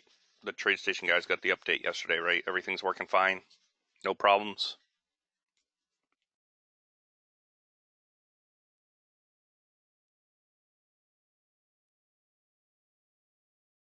All right. Okay. Good.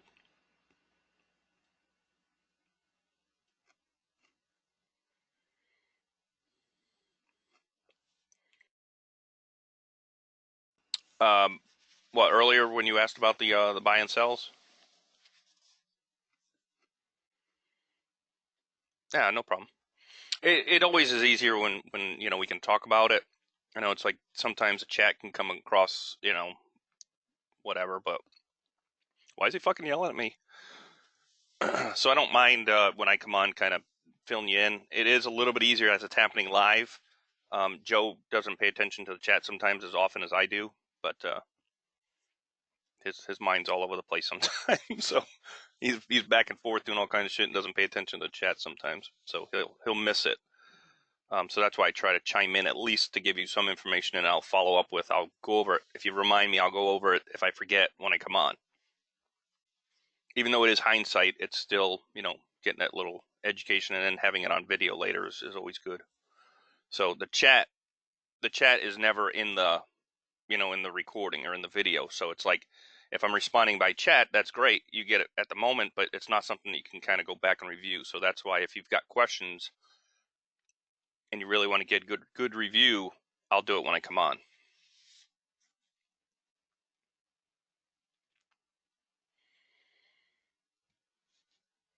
Yeah, you can actually take that chat box and move it. You can like grab it and move it and stretch it out onto another monitor or off to the side. So you can make it bigger and move it.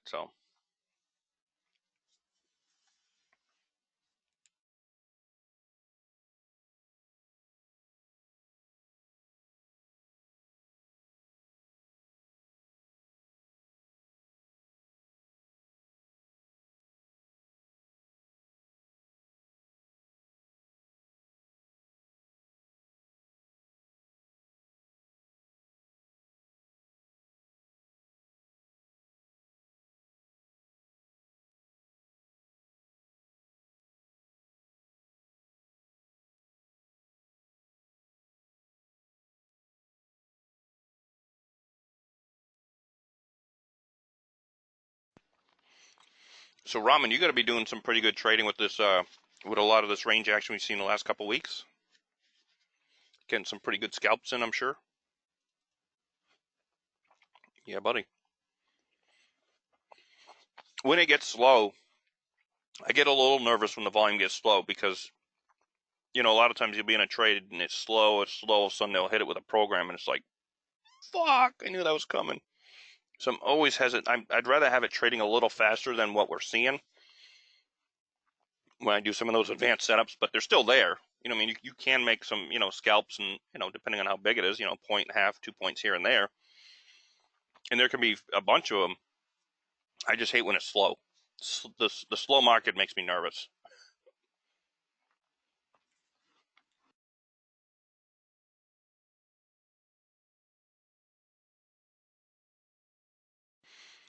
So when it's slow, I'm looking at like a million different things.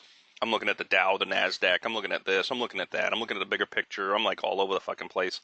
And I'm filtering the shit out of it. Probably more than I need to, but just because I get a little hesitant when the shit's slow.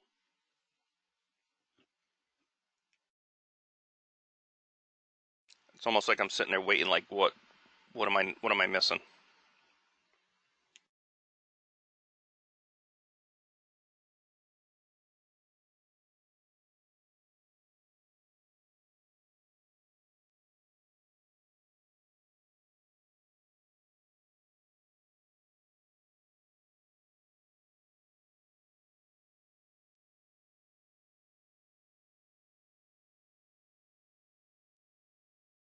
All right, so that's a good question, and I know I've gone over it before. However, let me address it again.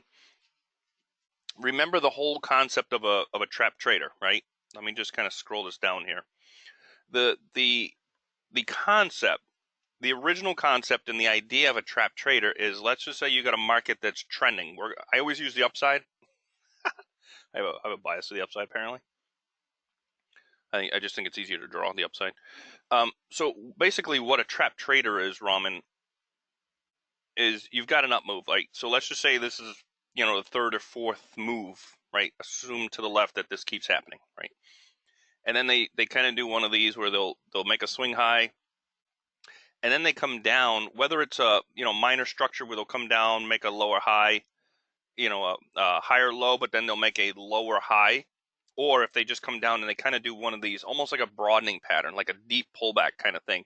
But it's not a broadening pattern that I'm like, oh my God, I'm fucking nervous they're having a broadening. But what they'll do is they've gotten all the shorts in and then they've kind of exhausted the move, right? So a trap trader is basically an exhaustion in an up move where they have to build pressure, right? So they'll either, kind of do one of these where they'll have a, minor. Let me just make it like this, right? Where they kind of do this stuff,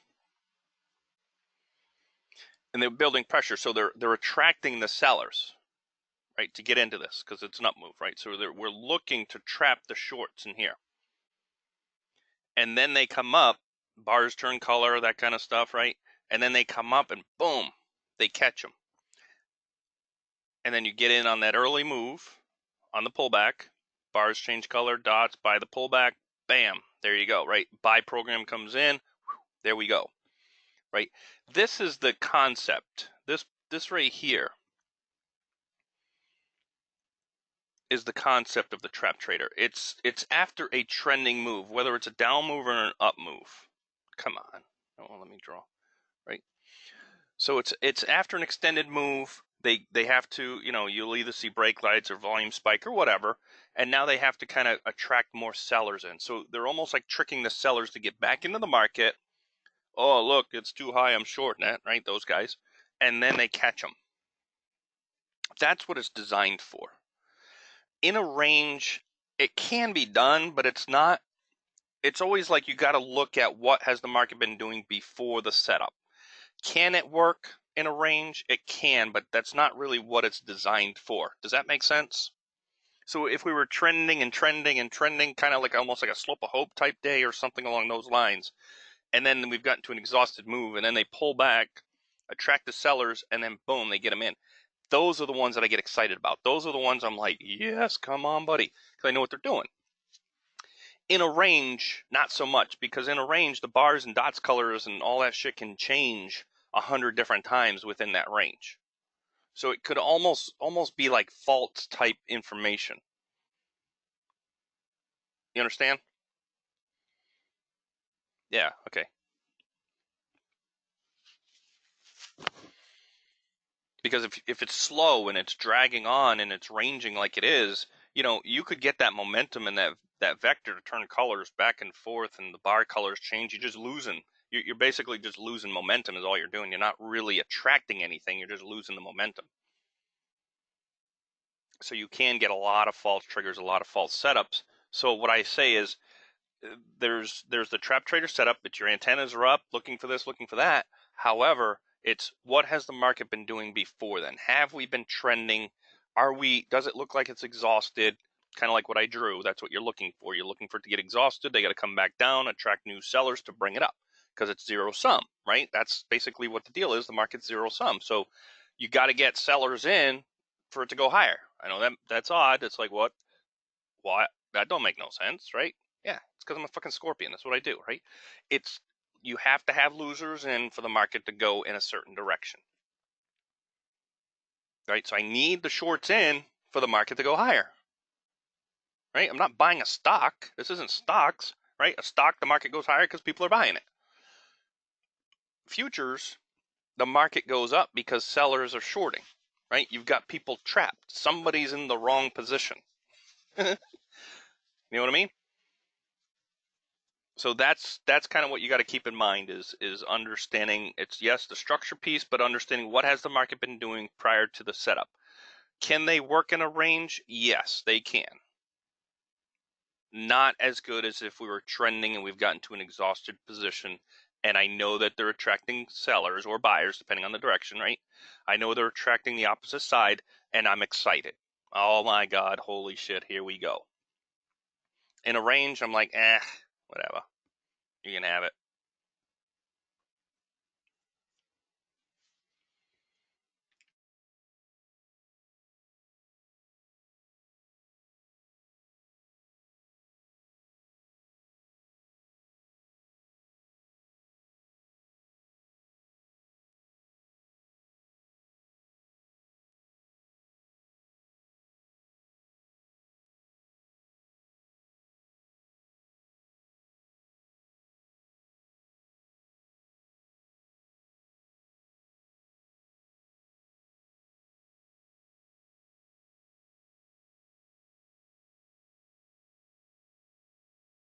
So, for example, to kind of answer your question here, yeah, can it work out, right? This right here, trap trader, in a range, right? So, understanding we're in a range, yes, the bar color and everything matches. We made, we got the shorts in slightly. Boom, they change. Here's your buy. Bam, right into 11s, right? Could this have come all the way down to 8s? Yeah, fuck yeah, it could have, right? Technically, the setup, is this right here a trap trader? Technically, yes, but we're ranging. Doesn't mean much to me. It's in a range, right? But a black and white, yeah, that's a trap trader,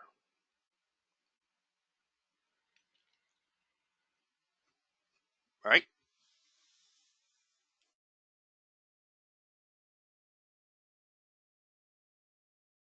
But the ones that I load up on, I'll throw a bunch of extra contracts on are those ones where we have this scenario where it's been moving.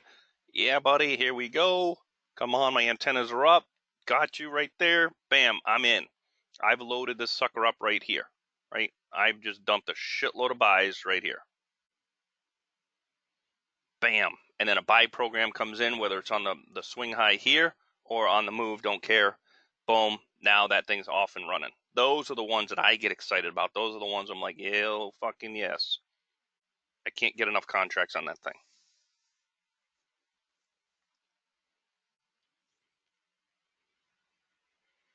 Not so much on broadening days, not so much on range days, but on trending days we will.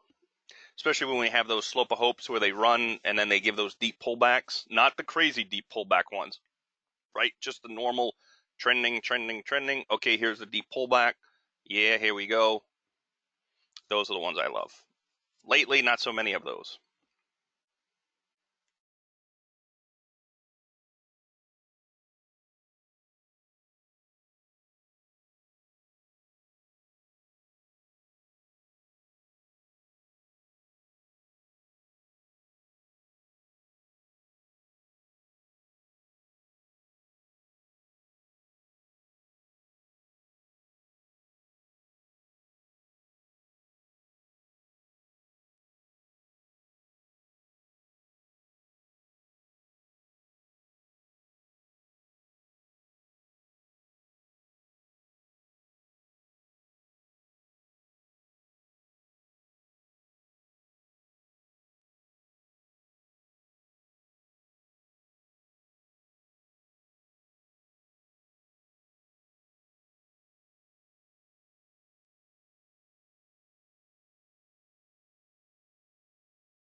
So you see, for now, it's still kind of what I talked about. We're unfortunately still range. Even though they're making higher highs and higher lows, there's no commitment. They're just still like, okay, fine. As long as the nines hold, I'll keep pushing up a little bit, a little bit, a little bit.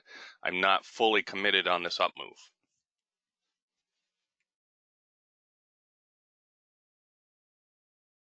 So if you're trading the range, your edge is still 11s. That's your target.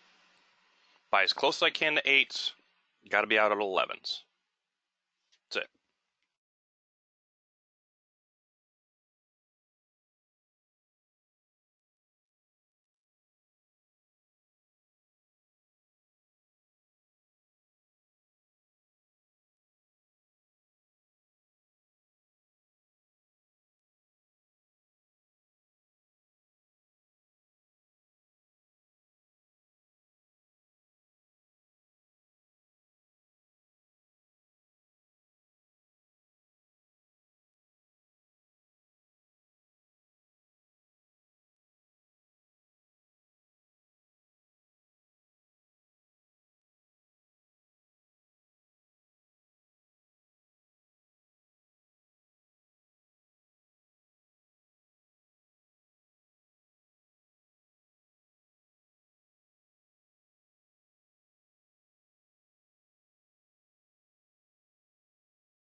Yeah, so at this point, I'm not sure if we're going to see anything.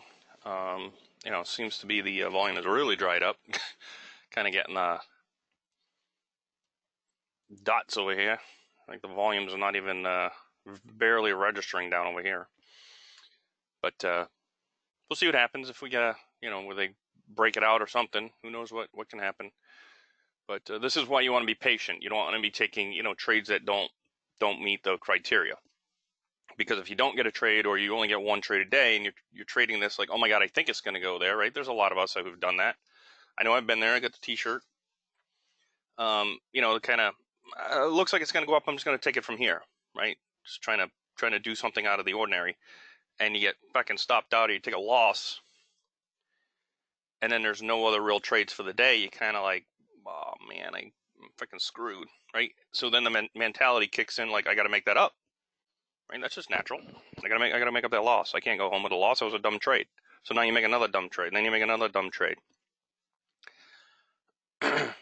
For me, and I know Joe said the same thing before, is I'd rather be wishing to be in a trade than wishing to be out. And when you start taking losses, man, you're wishing to be out of that fucking trade like nobody's business, right? You're like, oh, please let me out. Just please. Please give me a winner. So it takes a lot of patience. And we've talked about it before. Trading should be boring, right? Good trading should be boring. I didn't mean to talk about you, John. That was good. We've all been there. I can only say it because we've all been there, right? It's almost like a rite of passage. Every time somebody becomes a trader, you can kind of watch the steps. And you're like, oh, I know you're going to do that. Yeah, I know you're going to do that. I know you're going to do that. Our job is to try to keep you from doing that, right? It doesn't mean it's going to happen, but that's our job, right? That's what we do. We care that you guys are successful. That's why we do what we do. Why do I need to run a room? Right? I don't need to sit here all day and stare at the charts. I'd be like, well, I'm out of here. See you later. I've done my trades. I'm done what I'm doing. I don't see anything happen. I'm going home. It's a Friday, right? I'm out of here. Instead, I'm sitting here from till 2:00. Well, I sit here from 9:30 to 2, but again, because we do care. We run the room because we do care that people are successful. We have knowledge that we feel we can pass on, and it gets boring trading alone, right? It's like fishing. Nobody wants to fish alone. Yeah, you want to go out there and, just kind of enjoy it. But most people like to fish with other people, right? Whether it's deep sea fishing or fishing off a pier, whatever, right? Everybody loves to fish together. Get that, drink some couple beers. Let's hang out, right?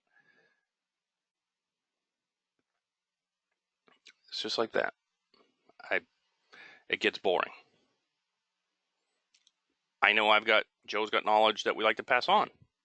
We can learn from you guys, right? There's some people that have been through here that I've learned from. I've learned some dumb shit from them. I've learned shit not to do from them, but I've learned some good stuff as well. So it's kind of one of those things. But we do care that you're successful. So we do what we can because we have been through it. And I know most of you here are trading long enough that you've been through it as well. But for new traders or, somebody who's struggling mentally, because we all know trading is, 90% mental. Anybody can pull a fucking trigger, right? It's being afraid to pull the trigger. That's where our software comes into play. That's where our automated system comes into play. Do you not have the balls to pull the trigger? No problem. Use ours, right? That's kind of what we've done. We've created the auto trade where it takes the trades for you, whether it's using the software through TradeStation or using Striker, who we partnered with, which you guys all know. One or the other, it can add that avenue of income. Also, if you have that mental block of I can't pull the trigger or I can't pull the trigger fast enough, the reason you can't pull the trigger fast enough is because you're hesitant on taking the trade. Your mind is like, I don't know. We all know in day trading, it can be sometimes a split second, right? So if you hesitate whatsoever, there's times you're going to miss a trade. Where the auto trade system has that ability, it's a machine. It's been programmed to do something at a specific time, and it doesn't think, it doesn't care. It just does it, right? So I've kind of gone to that thing of, you know what, if you don't have the balls to pull the trigger because your mind won't let you, it's okay, we'll let you borrow ours, right? I'm going to use that for advertisement too, so don't laugh when you see it. It was going to be available on Monday, John, but we had an adjustment. That's why you got that update. There was a little glitch in it. When I ran it on Monday to get it up into the App Store, I was getting an error.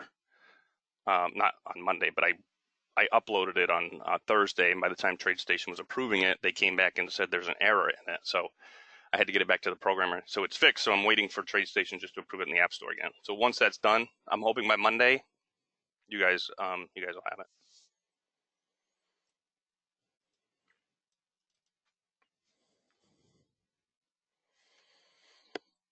And I know a bunch you won't. What I would like you to do, not because I don't have faith in the system, I would like you to sim it for a week, at least to kind of get a feel of how it works. All right, getting that understanding of make sure all the settings are right, make sure you don't have any glitches when you're running it. I know the first thing you want to do is run it live, and oh my God, I'm not sitting here not making money, but unless you have, that's the deal with this, unless you have two accounts, which you can, you just have to contact TradeStation, ask them for an additional account number. I think it's like $10 for an additional account number. You can run one dome matrix live and one simulated if you want, but you've got to contact TradeStation for the additional account number to do that. But I know you don't have it, so when you do get it, I would prefer you give it a week, get the feel for it, make sure you like it, make sure there's no problems, to know what the settings are and that kind of stuff. So if when you do get it, I'll make sure I go over that again with you. Again, not because I don't believe in the system, just it's a new feature and I want to make sure that you don't have problems with it.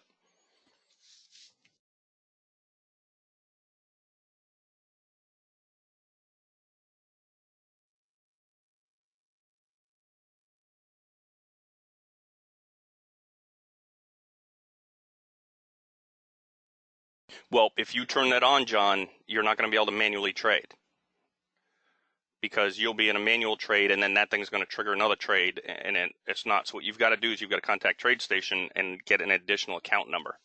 It's not a whole new platform. You're not turning on a whole new platform. You'll just get a new account number to actually turn on an additional dome. And then in the auto trader, you have the ability to select what account you want it to trade to, and you tie it to that account. So you can have two matrices running. Your auto trader set to trigger on one matrix, even as a sim, you can do that, and live on the other, right? So you have that ability to run both, but you got to contact TradeStation, whoever your rep is. Is it Mitch? Fucking Mitch is our guy. If it's Mitch, you got to contact Mitch and tell him you need, that guy. I'm your guy. Anyway, you contact him and he'll set you up with an additional account number. Like I said, I think it's an additional $10 for that because I talked to one of the guys in tech support was telling me that.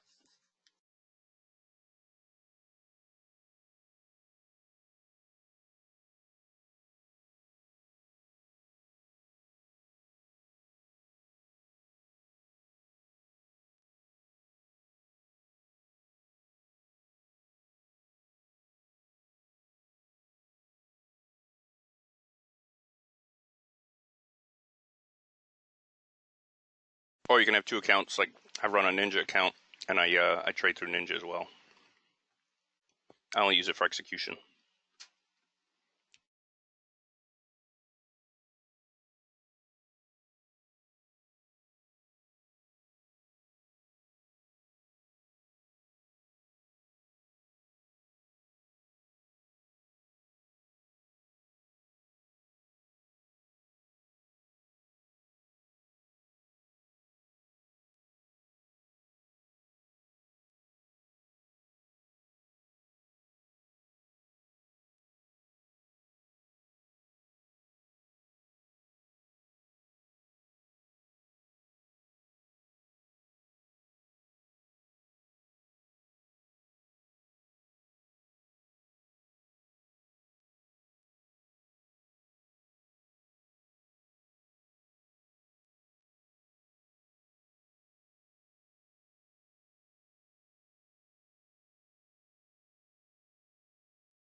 So again, with it being July, summertime trading, this is what's expected. There's going to be a lot of boring sitting waiting.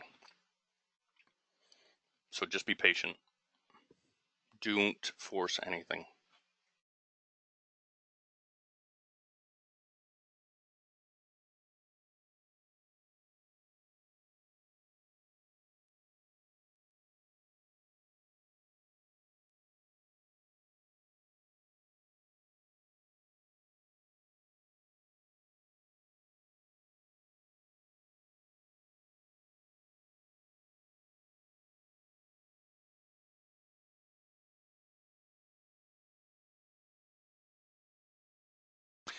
Yeah, well, it could be, again, you're not near the eights. We don't have any new pivots in here, right?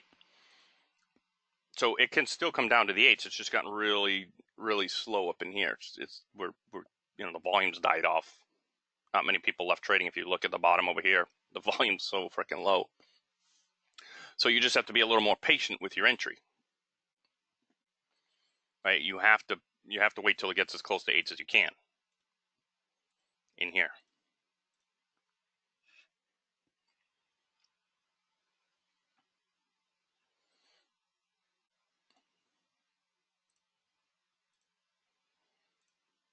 Try to get those to line up as closely as you can. There may not be another opportunity for you. Yep. Now again, so when I talk about eights, you know what you're doing, right? 6 ticks below eights, or 6 ticks below 850. Where do you take profits? Right here. So it's at like 10. So 875, 9, somewhere in there is acceptable.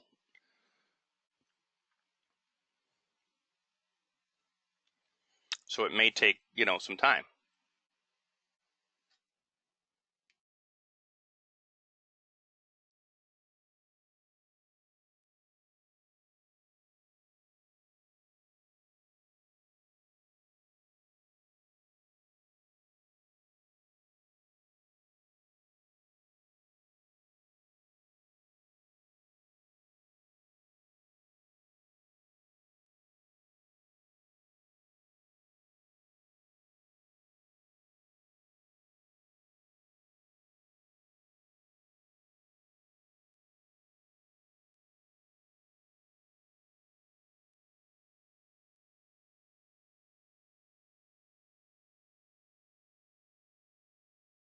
The other side is keep in mind how many range trades have we had, right? How many opportunities have there been? So the higher probabilities of a loss, right? Just kind of keep that in mind. Not that you need to change anything. The idea is if you're going to trade the range, you trade it till it fails. But just understanding that, hey man, we've done it how many times now? 3 or 4. So you got to kind of understand you're getting a little extended, almost like pushing your luck kind of thing.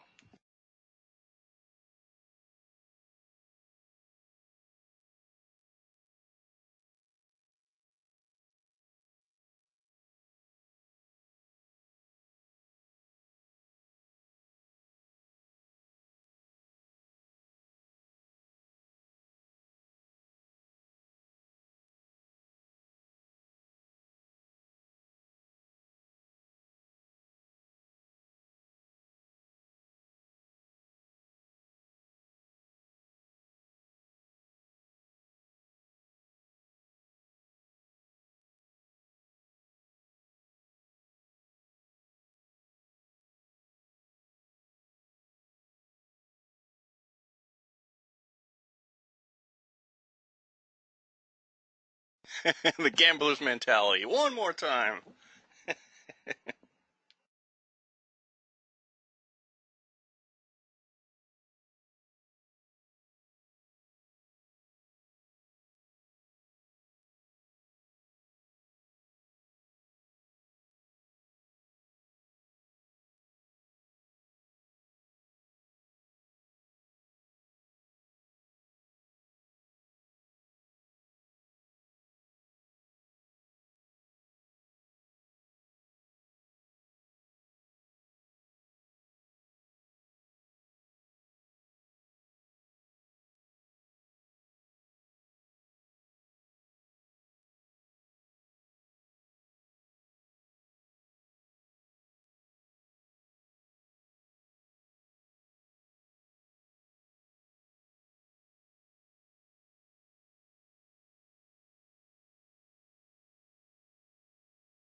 All right, so another thing before we cut this soon, Eric, I wanted to touch base with is I know you were talking about yesterday and kind of little mentioned it earlier in the chat about your the fulcrum, right? Understanding the fulcrums and stuff like that.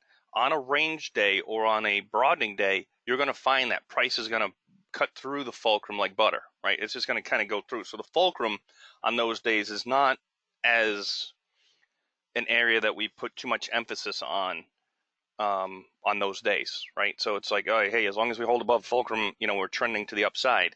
On those days, it's not always the case because we can go above and below the fulcrum at any point, really like nothing, right? Going through it like a hot knife through butter kind of deal.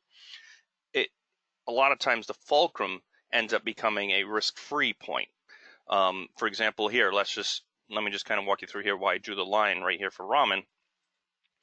And this is the dynamic fulcrum in this case, but you'll find it on a bigger range where the fulcrum itself, if you were playing a longer time frame deal, would become the fulcrum. So what you're looking for is, you can see here that we've dipped below, dip above, dip back below, the F and fulcrum here, which is the blue line, the blue dots, right? The aqua one. So you're below it, you're above it, you're below it, you're above it, right? So now over here, if we dip below it, because it is a range, if we dip below it and you get an opportunity to buy as close to the 8s or 9s, like Ramen's looking to do, you use that F and fulcrum as your profit area versus an edge to buy from. Now, can price just come down to 10s here and then take off and make it? Yeah, that it is what it is, right? But usually what will happen is you're looking to buy as close to your risk, and in this point here, your risk is the 850, right? So 850 is the risk. Do you want to buy 10 on a range with a risk of 850? If you're doing that, you're thinking, right? You think this is going to go up from here, right? You're not using the right tools. Can you buy it and be right? Sure, but you're not using the right mindset, right? You need to use the right mindset for range. You want to buy it as close to 8s because your risk is 6 ticks below 850. So you want to have your risk reward kind of 1 for 1, right? You don't want to have, oh my God, I'm looking to get a point and a half out of this, because again, you buy at 10s, your risk is 11, or your profit's 1150. That don't make sense when my stop is 7, right? I'm buying 10, my stop is 7, so that means my stop is 3 points, and I'm risking 3 points for one to 1.5 profit. That doesn't make any sense, right? So you want to try to make sure that your range entry and profit and target areas are 1 for 1, right? Or less than that, which would be great. Does that make sense? So even though it's an advanced setup, you may miss. You may have to pass because the risk reward doesn't make sense. Now, there are people that are going to be like, fuck it, I don't care, I'm buying 10 because I think it's going to go to 11 or higher. And they may be right. However, but what if it doesn't? Right? Your stop is 3 points from an entry at 10 versus your profit target should be around the 10 to 10 and a quarter. Right, Ramen?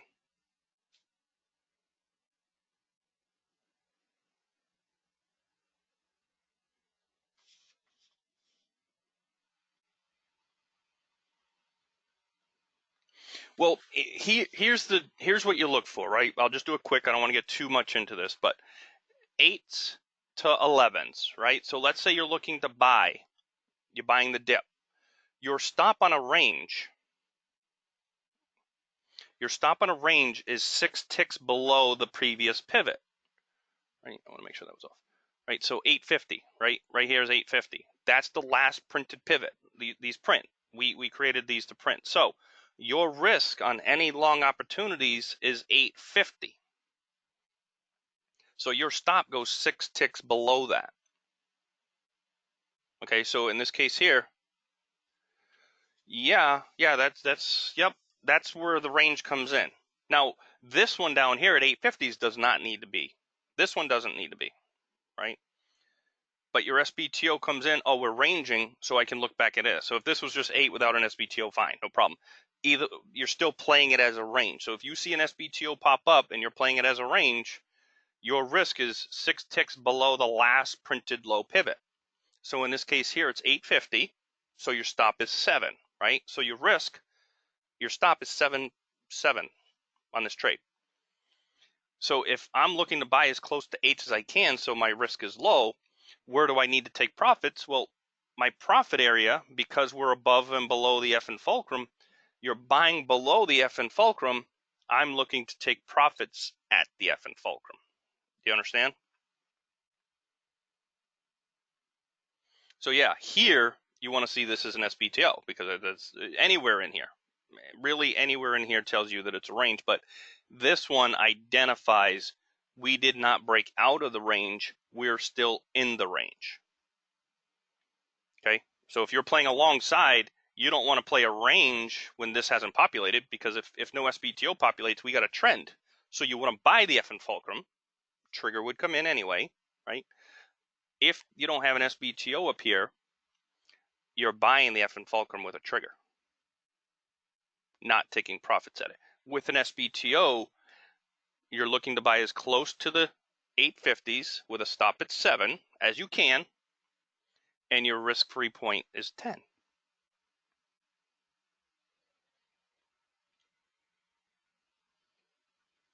You don't want to buy at 10 knowing that you've got to get out at 11s, right? Because that's the deal. When you buy the range, you're out at the upper edge. If you're doing anything other than that, you're not playing a range properly, right? You're not a range trader if you're doing something different. You're another type of trader, and I don't know what that is. You may be right. You may be doing okay. Fine. It's just I don't know what that is. Okay?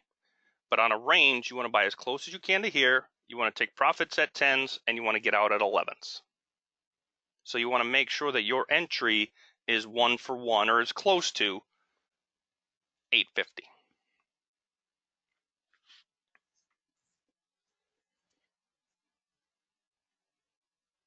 Doesn't need to be exact, but you want to get, as close as you can. So typically what I'll try to do is I'll try to buy 4 ticks from 10, right? 975, 10, 10 and a quarter, somewhere in there.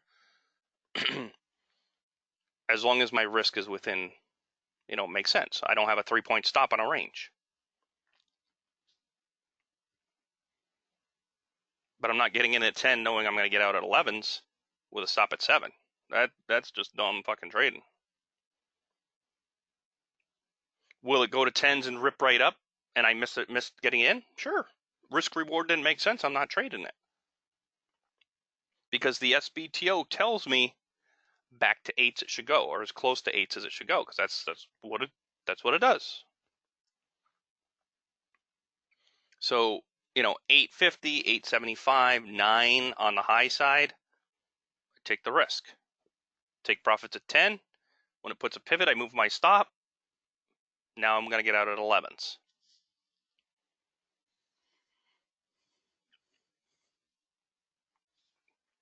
That's the general idea. So again, the F and fulcrum or the actual fulcrum, depending on how big the range is going to be your profit-taking area versus an entry area, right? So I don't want you to think, oh, we're above the F and fulcrum, or we're above the, we're above the regular fulcrum.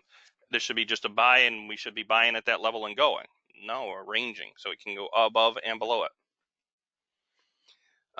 No, the yellow lines is just what I draw for trend. I like to just follow the actual market structure with my yellow lines. That's manually. I do that. These ones right here. I move these around. Joe doesn't do it. It's fine. There's a bunch of people I taught to do it. Oh shit! I took that one out. I didn't mean to delete it.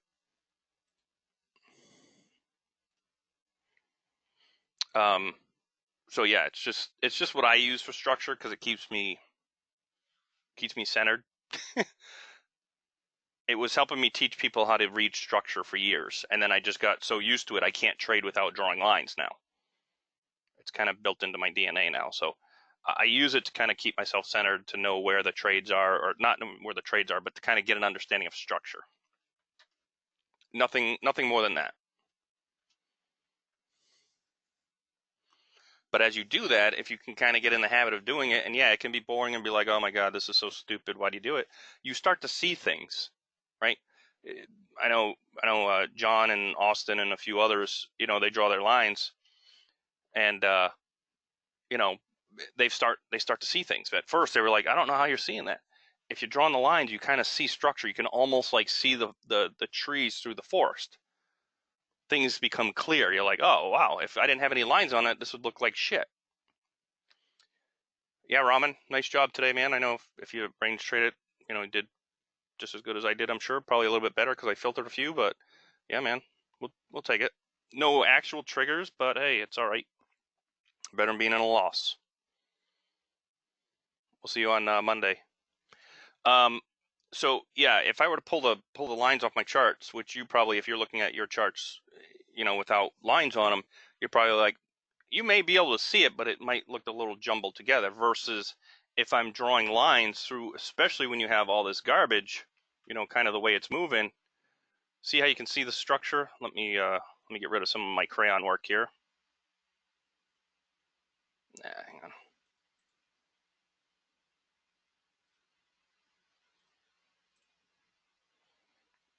I should have been a kindergarten teacher. I like using crayons. But see how you can, up here this would look all like shit, but you can kind of get a feel for, oh yeah, look at the structure. You can see broadenings. You can see, a lot of different things by just understanding that we actually made a new swing high, higher low, higher high, higher, you can just see it. That's all. So that's what I use it for. Yeah, it creates those reference points. Yep.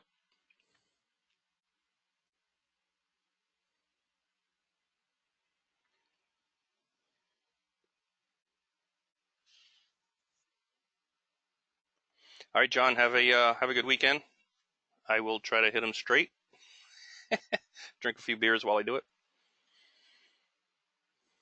All right, so there's not going to be any other additional trades, guys. So that is going to do it for us today. Eric, are you good? Any other questions before I call it a day and a weekend here? So as far as triggers today, there were none. Advanced setups, range trading, that kind of stuff, there were. That stuff is kind of what you do on your own. We could teach it as we go, that sort of thing. But as far as actual triggers that'll show in the performance report, there were none. Just the way the market was today. So I hope what you found today was valuable, and we'll probably see you back on Monday. Yeah, no problem. You got my email, so if you have any questions over the weekend, you can reach out. No problem at all. And like I said, you can be here next week.